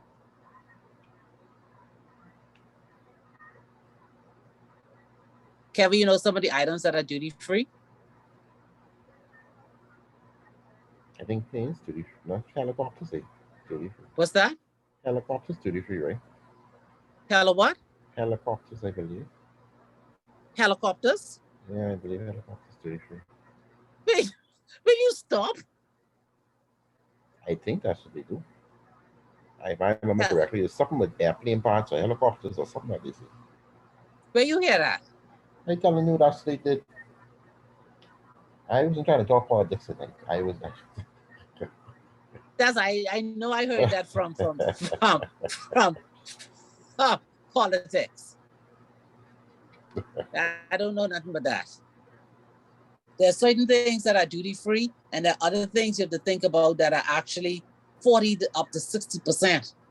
okay. I think baby products are duty free, right? If I remember correctly. And Baby. laptops. Yeah, I think certain baby supplements is duty free. Yeah, baby stuff are duty free.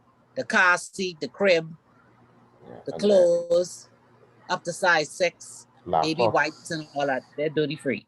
laptops and books. Books are duty free as well, I believe. Laptops and books. I know for sure computers. I know the stuff for diabetics is free. Bandages are free. Books are free, yes. Reading books and coloring books.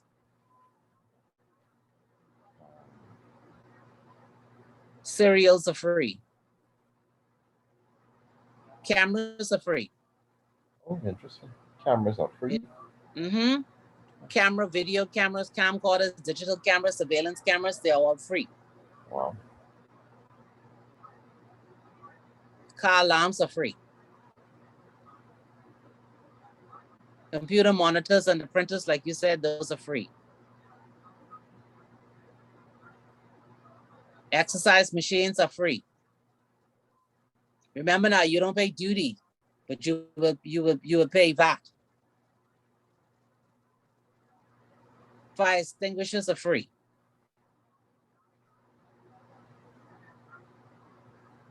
So if you want to go and start to advise, be giving a financial advice to small businesses, you need to be aware of the customs rate and how customs calculates the duty. And like I told you, they have their calculator on their website that you can use.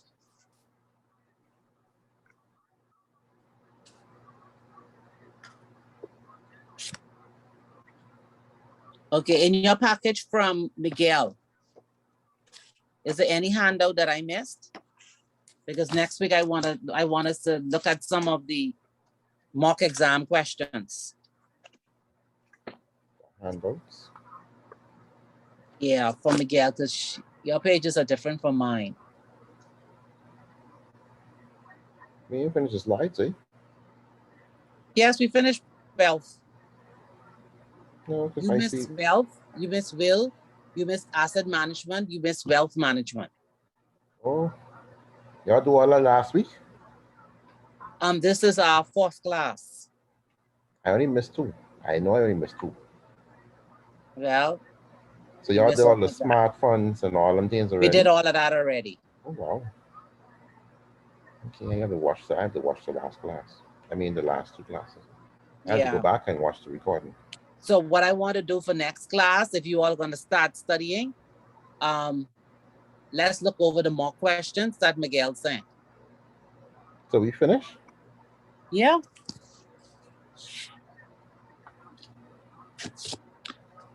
The mock questions for my side. I don't know what it is for the other ones.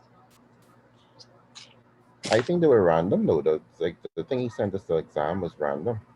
The questions Yeah, on it was random. Yeah, I could pick up the ones I know that comes from my side. So we have to focus on this whole thing, Ms. Asher. What? Questions coming from every part of this module 6. Module 6 and module 5. That's what I'm saying. Questions coming from everywhere. Could be from anywhere, yes. But you'll get an idea of what the questions look like when you look at the mock ones from Miguel. Okay. So I'll get them from him and then we'll go over those next class, just so you can get an idea of how the questions come. That's modules 5 and 6, right? That we'll review. Yeah, but his questions may include questions from the other side too. So that's why I'm saying get started in studying and then we'll look at the questions and then you'll have an idea how the examiner writes it. But we have like 3 more classes together, right? No, next week is the last. So he gave us for 2 weeks ourselves for self-study in there. But then the You exam should have ain't been till the studying all 18th. along. But ain't till the 18th. So So Kermit, he changed it. It's the 25th. I thought the last email said the 18th. He sent another one saying, no, it's the 25th. I got to call him again. Because when I double checked it, the last email said the 18th. He sent something else after that though. Okay. I call him tomorrow because I thought it was the 18th. So that means they give us a couple of weeks just for self-study then. That's what that means. Yeah, because it's open book, you know. I just more concerned with the calculations part. That's why I'm more concerned. Yeah, but the calculations ain't like hard like that. There are a few calculation questions from the segments you did before, Yeah. but they ask you questions like on the funds. And I think he said 25 questions coming from your section. So that's the Yeah. bulk of the exam. Mm-hmm. That's the heaviest part of the exam. Yeah, but it's not that. I don't think it's that bad. It's not that bad.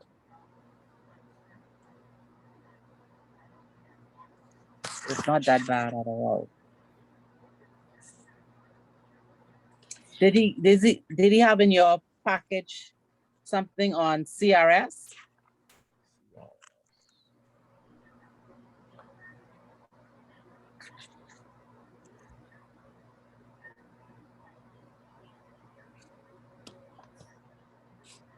Yes or no?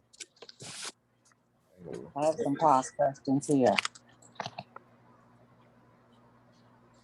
I know Claudia is familiar with CRS, and so is Keva. Why wouldn't I know? Or why they know and I don't know? I haven't gotten to you yet. Stay calm. You should know about it too. I try to figure out if they know something about why what they know. I don't know. Because I didn't know what they know. CRS. I'm talking about from their everyday work. Oh. CRS. The common I don't deal with Common clients, Miss Watcher. Huh? Common reporting standards, right? What you said, Keva? Huh? What did you say? You don't deal with clients? No. What does that have to do with CRS? You should at least know what it is. You mean the common reporting standard? Yes. Okay. That is in these things.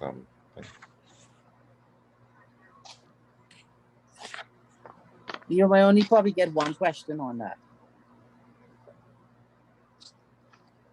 What do you think a one question on CRS would be on? What do you think is an examinable question on CRS?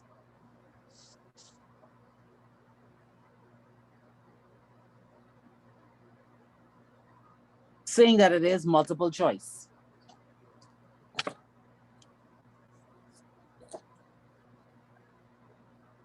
Think like an examiner now.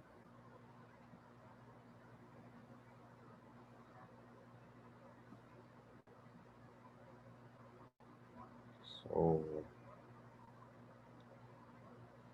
based on this, because I see it talk of self-certification. No. Okay, so you know FATCA's US, CRS is all the rest of the world.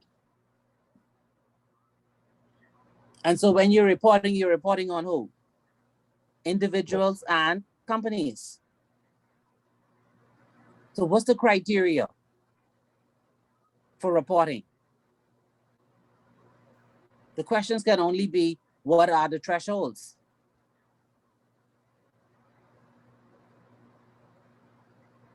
What you mean by thresholds? You mean like what is required? Who do you report on? Oh.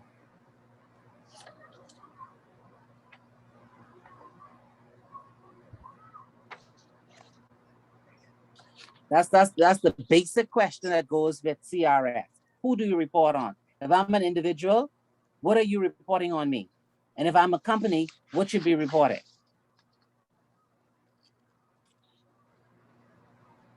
For individuals, it's your tax status in another country, right? What do you mean tax status? Like your citizenship. So if you're a citizen of another country, you have to declare that for tax purposes. Yes, but if you have an account in the Bahamas, when do I remit your information? On what basis? On if they request it, right?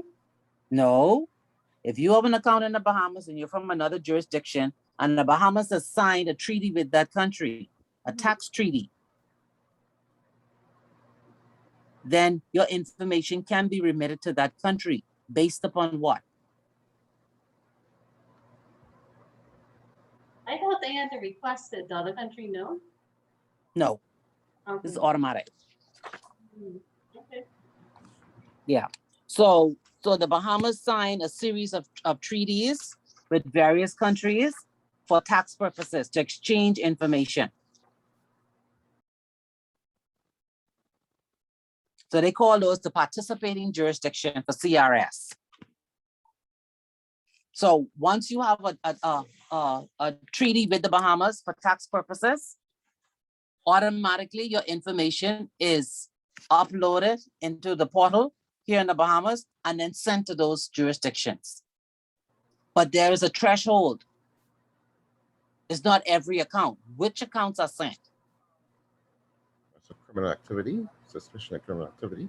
No, nothing to do with suspicion. Is it over 15,000? It ain't 15, no. 100 then.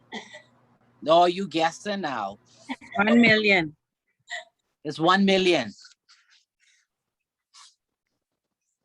1 million. Yeah, 1 million. Oh, wow. Guessing too. Mm-hmm. Well, So Don't these forget are these are the high AUM clients or high net worth, sorry. yes.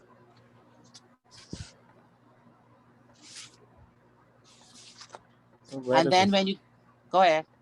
now looking to see where this would be in this thing. What thing that is? Because I see the CRS, but it talks about tax. That's what about tax. No, but it didn't go into detail like that. It just said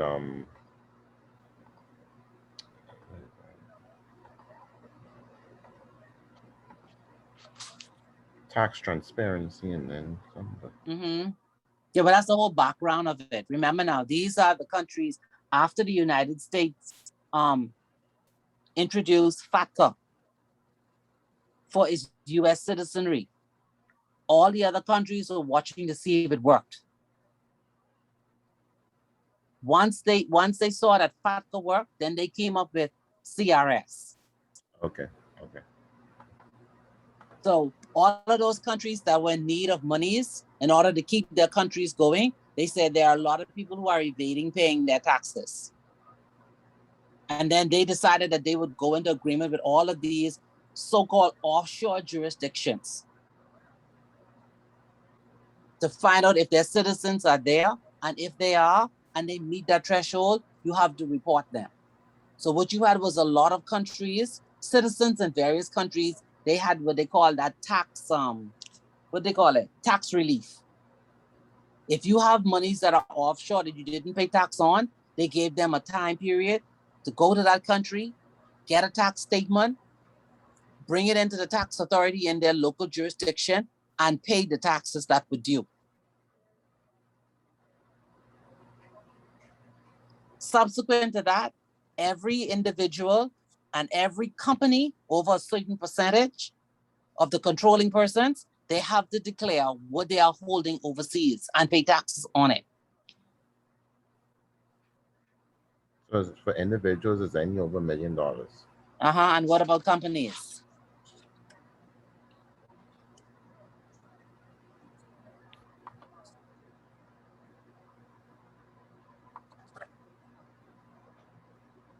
Oh, see, yeah, sure. There's a criteria for companies. When do you report companies for CRS purposes? I see it now saying $1 million. Threshold is $1 million. Okay, all right. Oh, no, this And is then what about, institutional. Let's say approach to CRS institutional implementation. So it is a $1 million as well for companies. Institutions have to conduct reviews of their clients to determine tax residence. Mm-hmm. Different procedures. So when is a company, remember now, a company has shareholders. And so you have to determine who are the controlling persons for CRS purposes, which means that who are the persons and from which jurisdiction based on their shareholding. And the shareholding threshold is what percentage? Okay, jurisdictions may choose to allow financial institutions to apply a threshold such that pre-existing entity accounts below 250,000 are not subject to review. Uh-huh. So anything over 250, I guess, is the threshold. And for a company, it goes by 25% for the controlling persons. So if a company has 4 shareholders, all those that hold 25% or more, those are the ones that are reported. Say it again. When it comes to a company, you look at who is the controlling person in the company. Mm-hmm. So they're looking at the shareholding of the persons in the company. Mhm. And your shareholding is reportable if it's over 25%. Okay, okay. Right. So if I own more than 25% in the company, they have to They disclose. report you. Okay. Yeah. So people abroad who hold more than 25% in any company have to be reported. They're reported in their home jurisdiction. And so what you have now is that all countries around the world are reporting to various jurisdictions for wherever these persons, wherever they are domiciled. And what they do is they assess it against their domestic information, and then they come back to the jurisdiction if they have queries.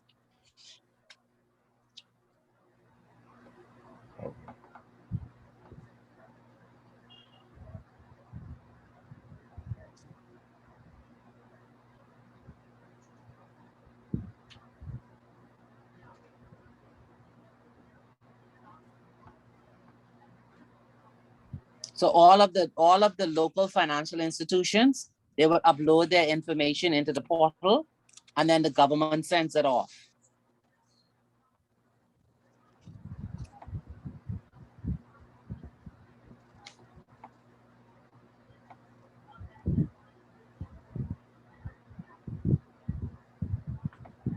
And it's the same thing for FATCA.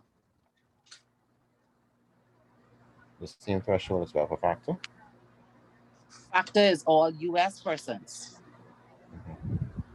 There's the same threshold, the $1 million, or it doesn't matter, it's just one, it's just a US citizen. No, they also have a threshold. I'm thinking I can't remember.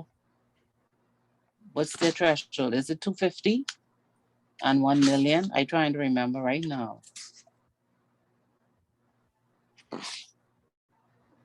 250.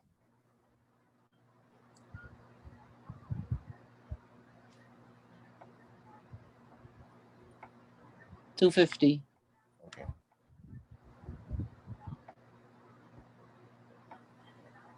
$250 for entity accounts, 1 million for individuals. Let me see. Institutions, 1 million. And let me see, individual. I think individual is 250. Institutions, 1 million, and then Yeah, let me individuals. just double check that. FATCA. And that'll be the same for the CRS.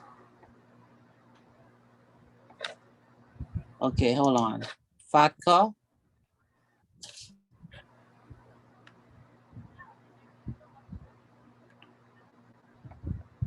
I'm trying to look this up now. Reporting threshold.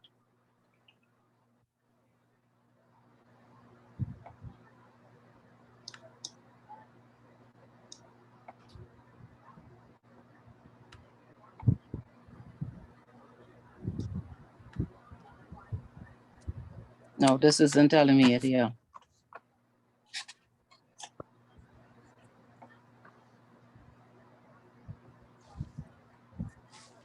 Hold on 1 second so I can tell you what it is. I'm looking it up in here, but I didn't put the figures and I don't recall what the TIA says. The tax exchange contract. I don't remember out of my head. Claudia, you don't know that out of your head, hey? Let me see, where's that? No, I do. I used to remember this, you know, but let me see if I can find it for you, Kermit. Because there's so much of these things now. Let's see. It's the same thing now. I don't want this. Okay, FATCA guidance.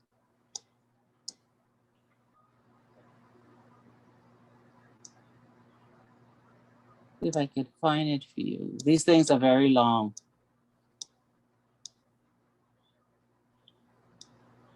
Because they haven't amended these, Kermit, from when they first started it. So they start from the very beginning.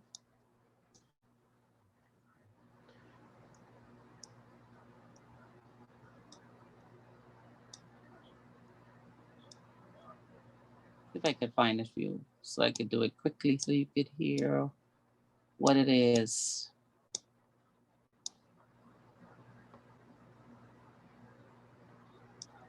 Because there's not all countries, not all companies that actually report for FATCA.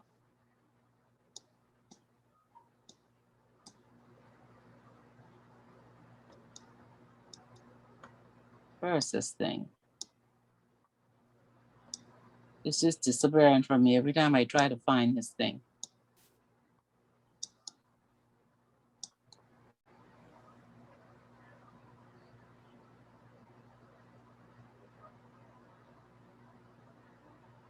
I'll tell you for next class. There's also a bunch of words in it. I'll tell you exactly what it is. I'll look it up in my notes. Okay. I don't have any. What else you want to know? What else you want to know about FATCA and CRS? No, I just was trying to double check because I know the slide seemed to be saying it's a $1 million threshold. But this comes under the head in institutions. Yeah, so that's companies 1 million. I think individuals are 250. Yeah.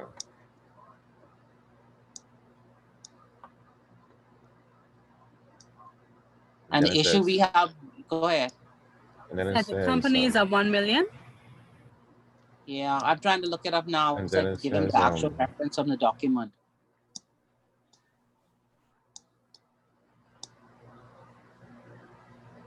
But it's going on and on and on and not giving me. And look, I have to go and pull the act itself. I'm gonna have to pull the act. This is only talking about the different types of vehicles and whether they classify for reporting. So I'm gonna have to pull the act because it's actually written in the act. Because it doesn't say it here. Okay.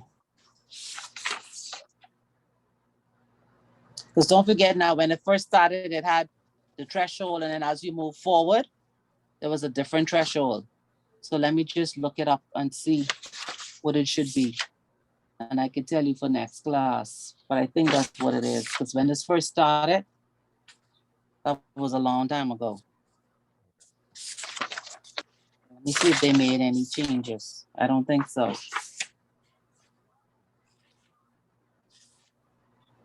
Okay, Kevin, did you have a look at the mock questions?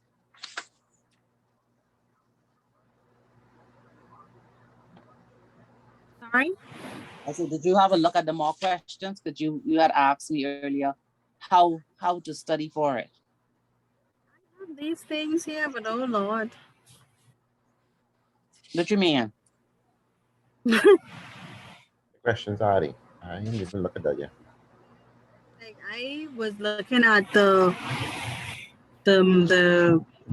stuff that we have here with the handouts and stuff for the different sections and trying to find the answers in the handout. So that was a challenge. Okay. Why are you trying to find answers in the hand and the thing up?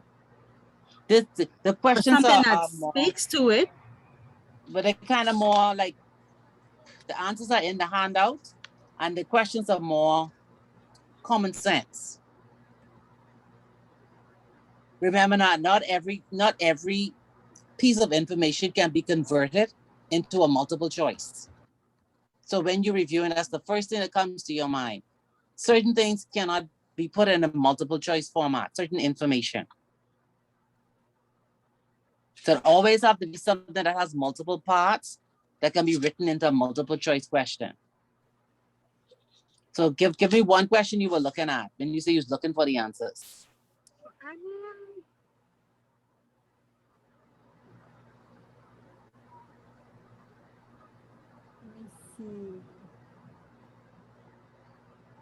You want me to give you a question from your section or just a question on this thing? My section.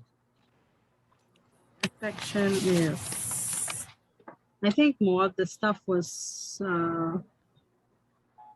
where's your section? 5 and 6. Issues and financial planning, that's it? You don't have these like thing. Say it again. You have them labeled by the topic. Okay. So they have legal issues in financial planning, asset values and estate planning, risk management and insurance needs, investment products and markets, financial situation analysis and client relationships skills. So which section would be you? 5 and 6. Okay, 5 and 6. Okay, they have a couple different questions here. The first one in 5 is a juvenile panel must include how many female members? There's another one here. Which of the following is accurate in respect of partnerships? That should be pretty easy. That easy. Okay.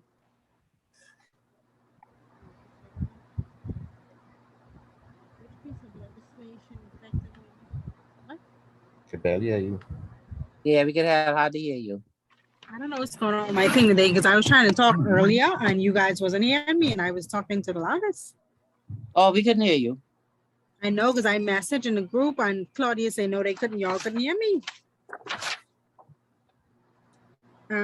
This thing says which piece of legislation effectively repealed and replaced the Mutual Funds Act 1995. Yeah, I would not get that right.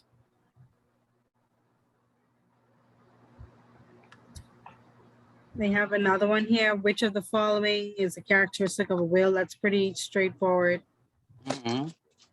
This other one, a segregated accounts company. A SAC. Yeah, commenced business prior to its application registration. It has 1,000 intended creditors. How many of these will have to give consent in order that SAC can provide the necessary evidence on file to the primary regulator? Yeah, where do you go to find these answers? Read that last question again. Okay, Did have a SAC and what? SAC commenced business prior to its application registration. If it has 1,000 intended creditors, how many of these will have to give consent in order that the SAC can provide the necessary evidence to the file to the primary regulator? That's the question. Okay, so where you think you could find that? I guess you don't have to go look underneath the segregated accounts. Yes. Okay, so go there now, quick. This thing's so mixed up. It ain't mixed up. Why do you think it mixed up? When you say this thing mixed up, what you mean? The question or your information? This whole handle mixed up. It's like a million pages. Which section? Okay, where do I go to find that? It's before or after what section? That would be in your, let me see, by asset management, wealth management.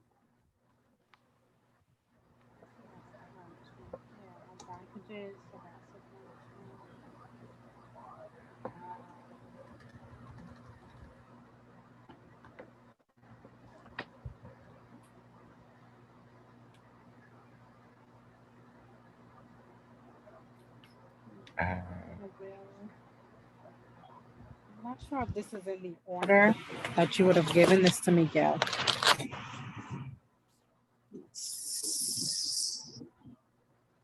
Because I'm in the section that says asset management, but I'm not seeing. it does says entities, segregated accounts, companies under the same asset value. Mm-hmm. Where? Let me go to it. Asset management area. Trying to get it right now. But I'm in asset management. That blue, it looks like the blue set of Yeah. pages, right? Yeah. Somewhere in that section. Okay, you so find it. the easiest way to find this, you have a document there. We went through it partly with some of the items. Look for that brownish one that says Investors Resource Guide. Remember that document? After we had done asset and wealth management, I went over a few highlights in the Investors Resource Guide. Remember that document now, right? Let me see if I can find it. Okay, I think you found it the last time.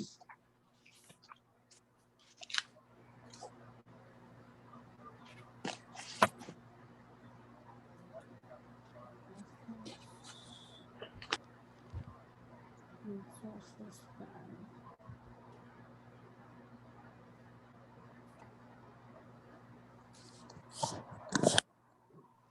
Found it? Um, It's there because you had it the last time when we spoke about it.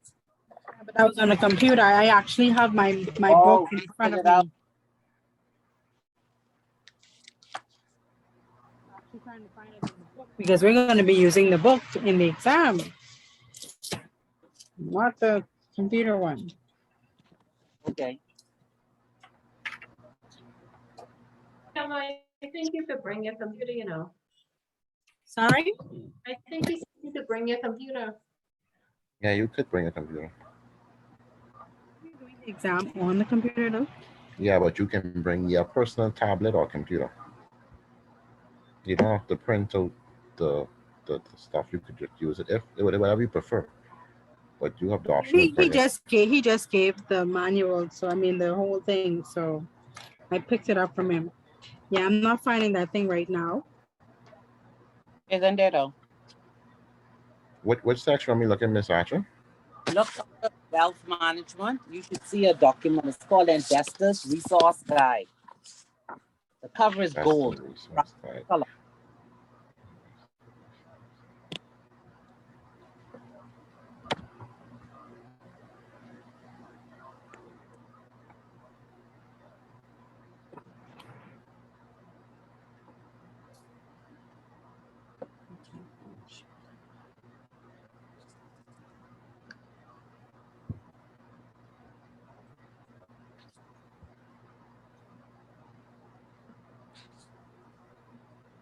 And it's called Investors Resource Guide.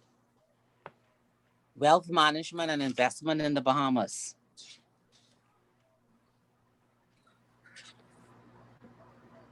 Only gold looking one I saw.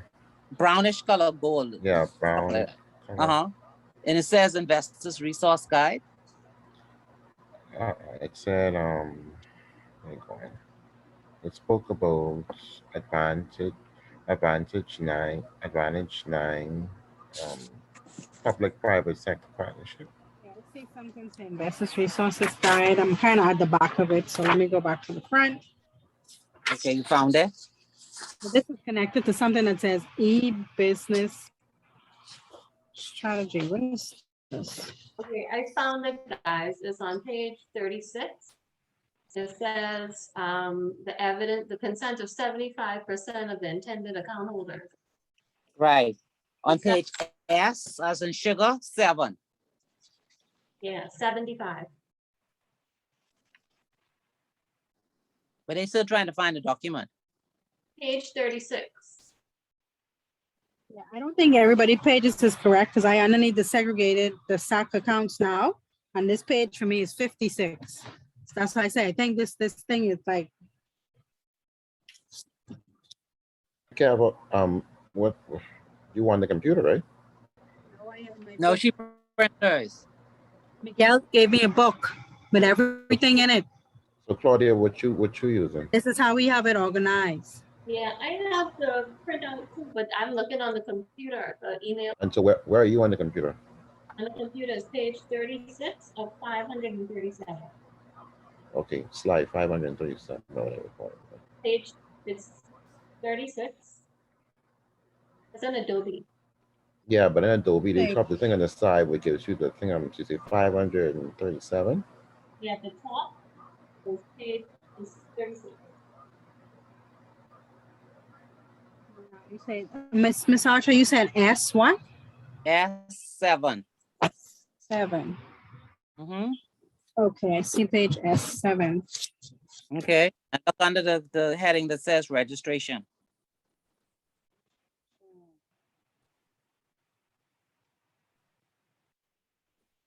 The Bahamas Investor, Bahamas Handbook. That Yeah. Bahamas Financial Service Board. Yes. You're going to page S7.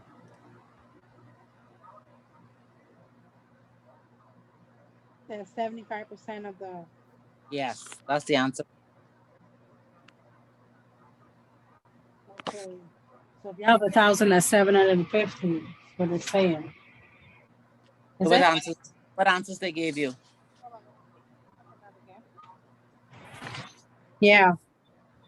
600, 750, 500, and 676, 67. So you know the answer. What say it again? It's 75%. Okay, 75%. So 750. Well, that's a hard one. Jesus.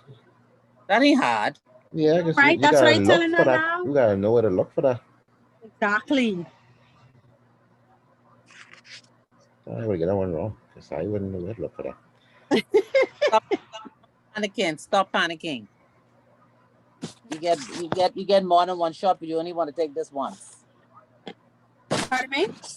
I say you have more than one shot at taking the exam, but you only want to take it once. How do you have more than one shot? You have to pay for the second shot? I think so.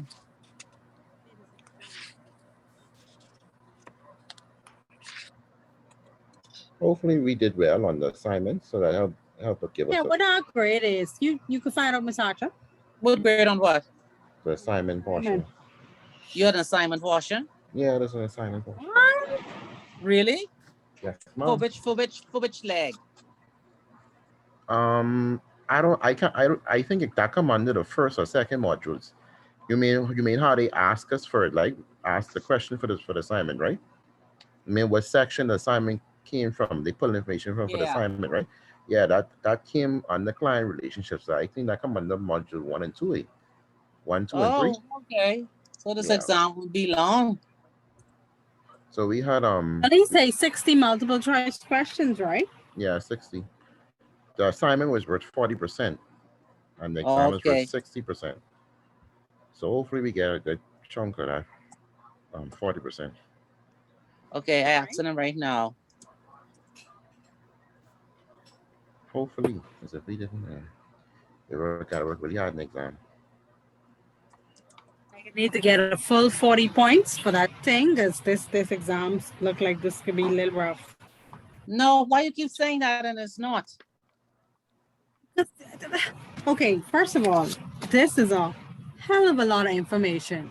I don't even think I have like 1% of the stuff in my brain yet. You gotta have to at least remember some stuff. Okay, Yeah, 'cause so if you look at all the questions, then look at the ones where you see you don't know anything at all. And then those are the areas you have to focus on. But Ms. Asher, none of these mock questions come in the exam. You know, one of them come in the exam. What do you mean? They're not gonna use them for the exam. You get an idea, but you still ain't not gonna use them for the exam. Sometimes you may see one or two. Because that mock for that CRM, that ain't not one of them come with that exam. Let me get this.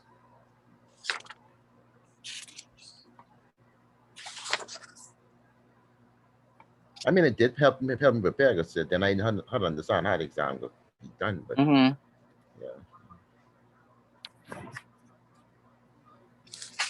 hey, hopefully, he did run the assignments. Give us some type of help. I sent a note to him already.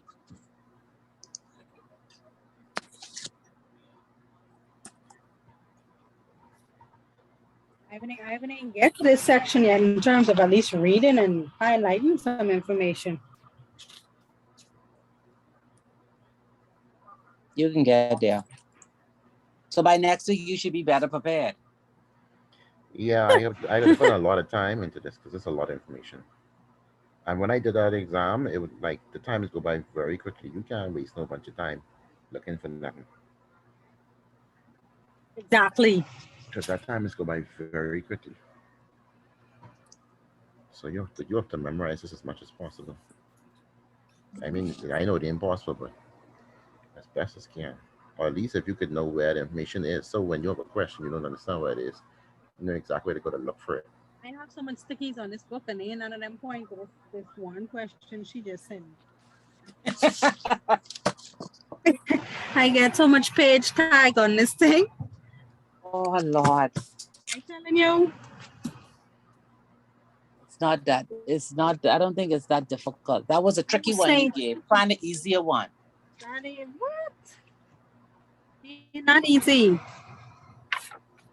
Let me see. Which principle is embedded in the creation of a trust? Options. Integrity, skill, care, and diligence, customers' interest, and equity. Equity, right? Yeah, that's the answer, but I didn't know that. Mm-hmm. The only reason why I know because the other classes, that's the only reason why I know. Don't think enough much here because that's the only reason why I know. You and Claudia and Rodrigo, y'all got all of this stuff down. And I am new to all of this information. Because that's 75% question I would have been questioning too, what this is. I don't know what that would have been. Okay, so that's two now you all know. Next one. The role of the settler in a trust can be described as which of the following?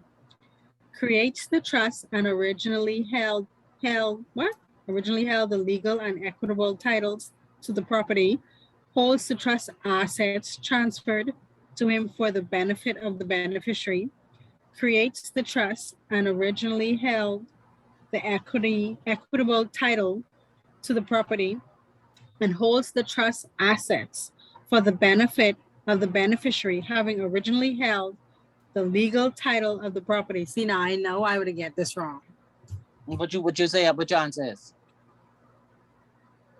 But I have the answers here, so I know what it is. No, but I'm saying if you didn't look at it, which one would you have chosen? The role of the settler can be described as watching the following.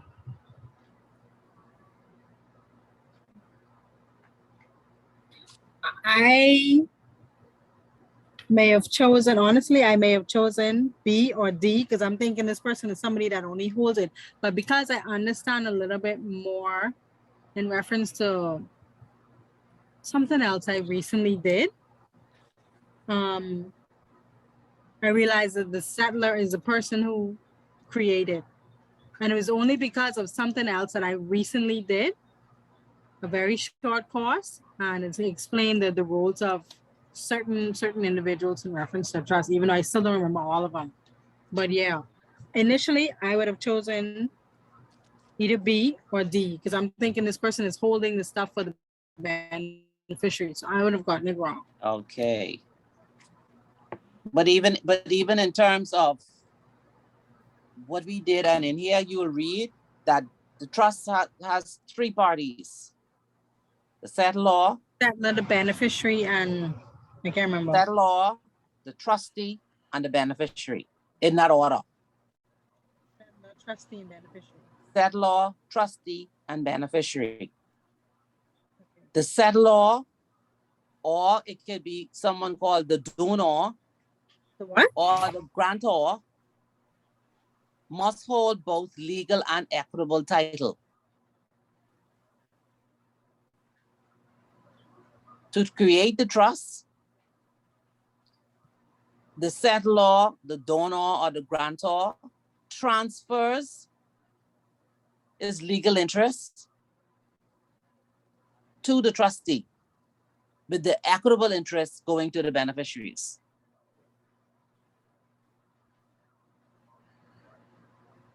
So unless the settlor becomes a beneficiary, he has no rights to those assets at all. He obtains no benefit from those assets. The only way he can have an interest is if he names himself as a beneficiary. Then he will have an equitable interest in the trust. But once he transfers those assets. Okay, sorry. I thought a trust was created in the event of the settler's demise. So how you There's two benefit? ways. No, there's more than one way you could create a trust. You could create a trust within a will, or you could create a trust by going into a trust company and saying, I want to create a trust. Two different ways of doing it. So when will okay, in that regard, when would the trust benefit the settler? Because I honestly only thought of it one way in terms of somebody dying. Okay, a settlor can only benefit from a trust if he's creating that trust during his lifetime. If he creates a trust within his will, obviously he cannot benefit from it because the will speaks from death. Right. Okay. And it's getting clearer? Not really. So you could create a will. Within the will, you create a trust. A will speaks from death. So there's no way he can be a part.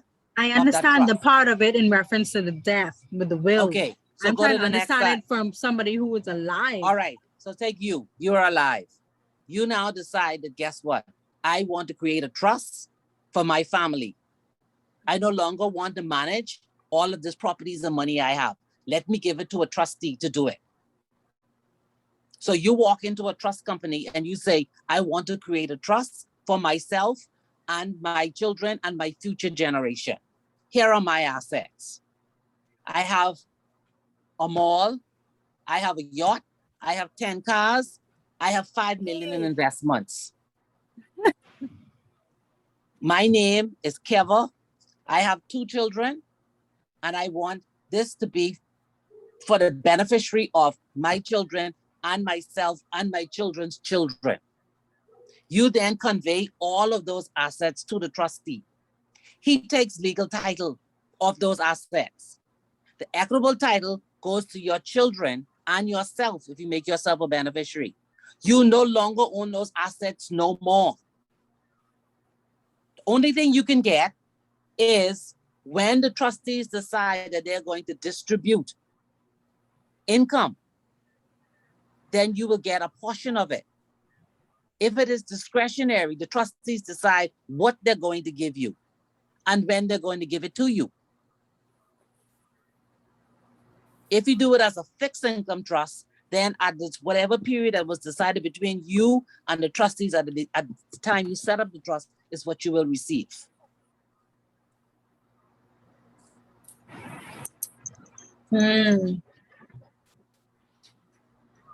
Okay. So it is different.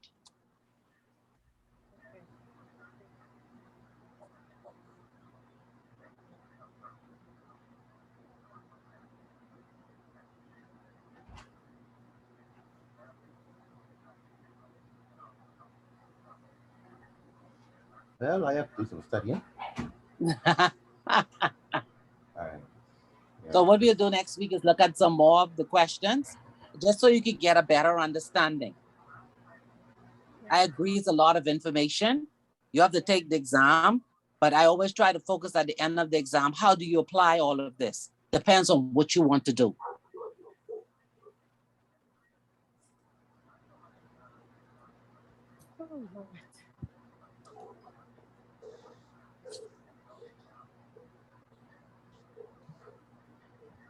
I gotta ask Miguel how much people is actually passes because I know, right? Because that's my concern. Wow.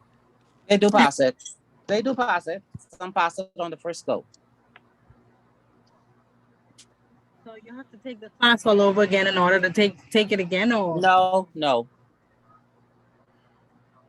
They'll just set another date. You just ask, let Miguel know, and I guess depends on how many people, then he'll tell you what the new date is. And normally it's not like right afterwards, because that means that they have to create new questions. So you will not get the same exam.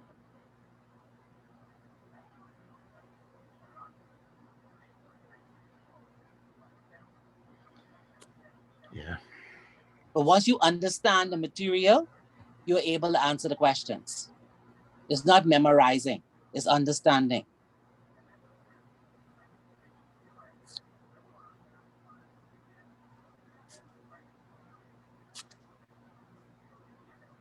and this other one that says, which of the following statements is correct in respect of the UK inheritance tax? Yeah. Mm-hmm. Yeah. You don't need that one.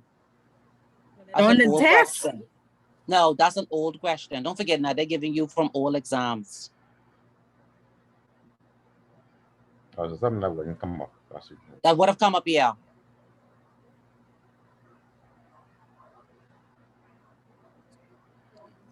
Let me see. In the US, what is the exemption amount that is granted to an estate in calculating its taxable income? So what is the what? In the US, what is the exemption amount that is granted to an estate in calculating its taxable income? Okay, so you need to go to Investors Resource Guide.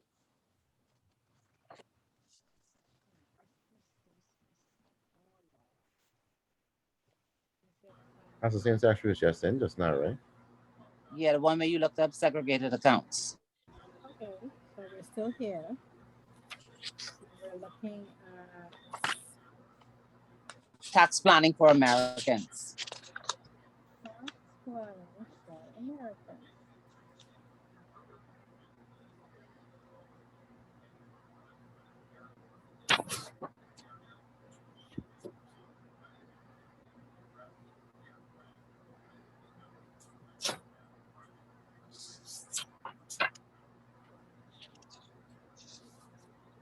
Looking, tax planning for Canadians, okay, tax planning for Americans. Americans.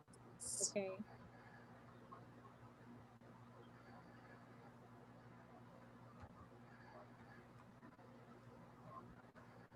Tax planning for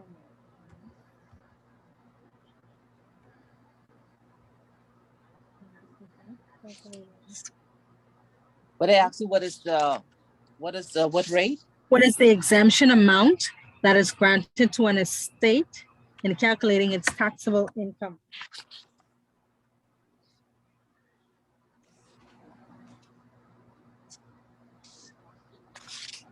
I don't think we covered that. That sounds like another old question.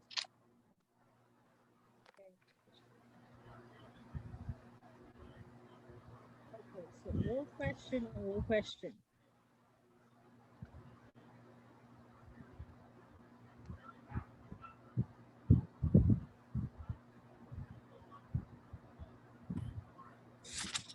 I see tax planning for Canadians. The Electronic Communications and Transactions Act 2003 has specific protection provision where goods are being purchased for which of the following? You have household, personal, and business uses. Personal and business uses. Personal uses only. Household and personal uses. Okay, so we did that today. So that shouldn't be hard for you to find.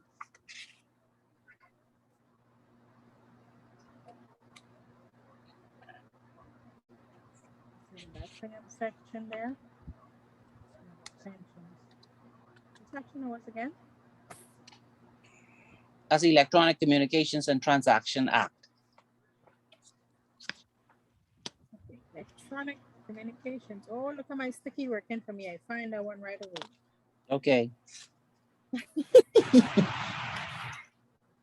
Okay, so that's used by guys.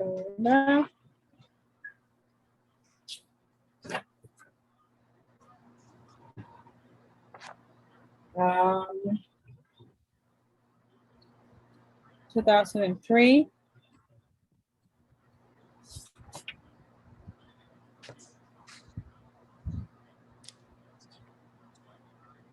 Purchase for household and personal use.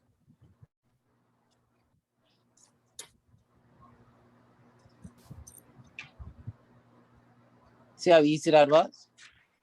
Listen, Linda.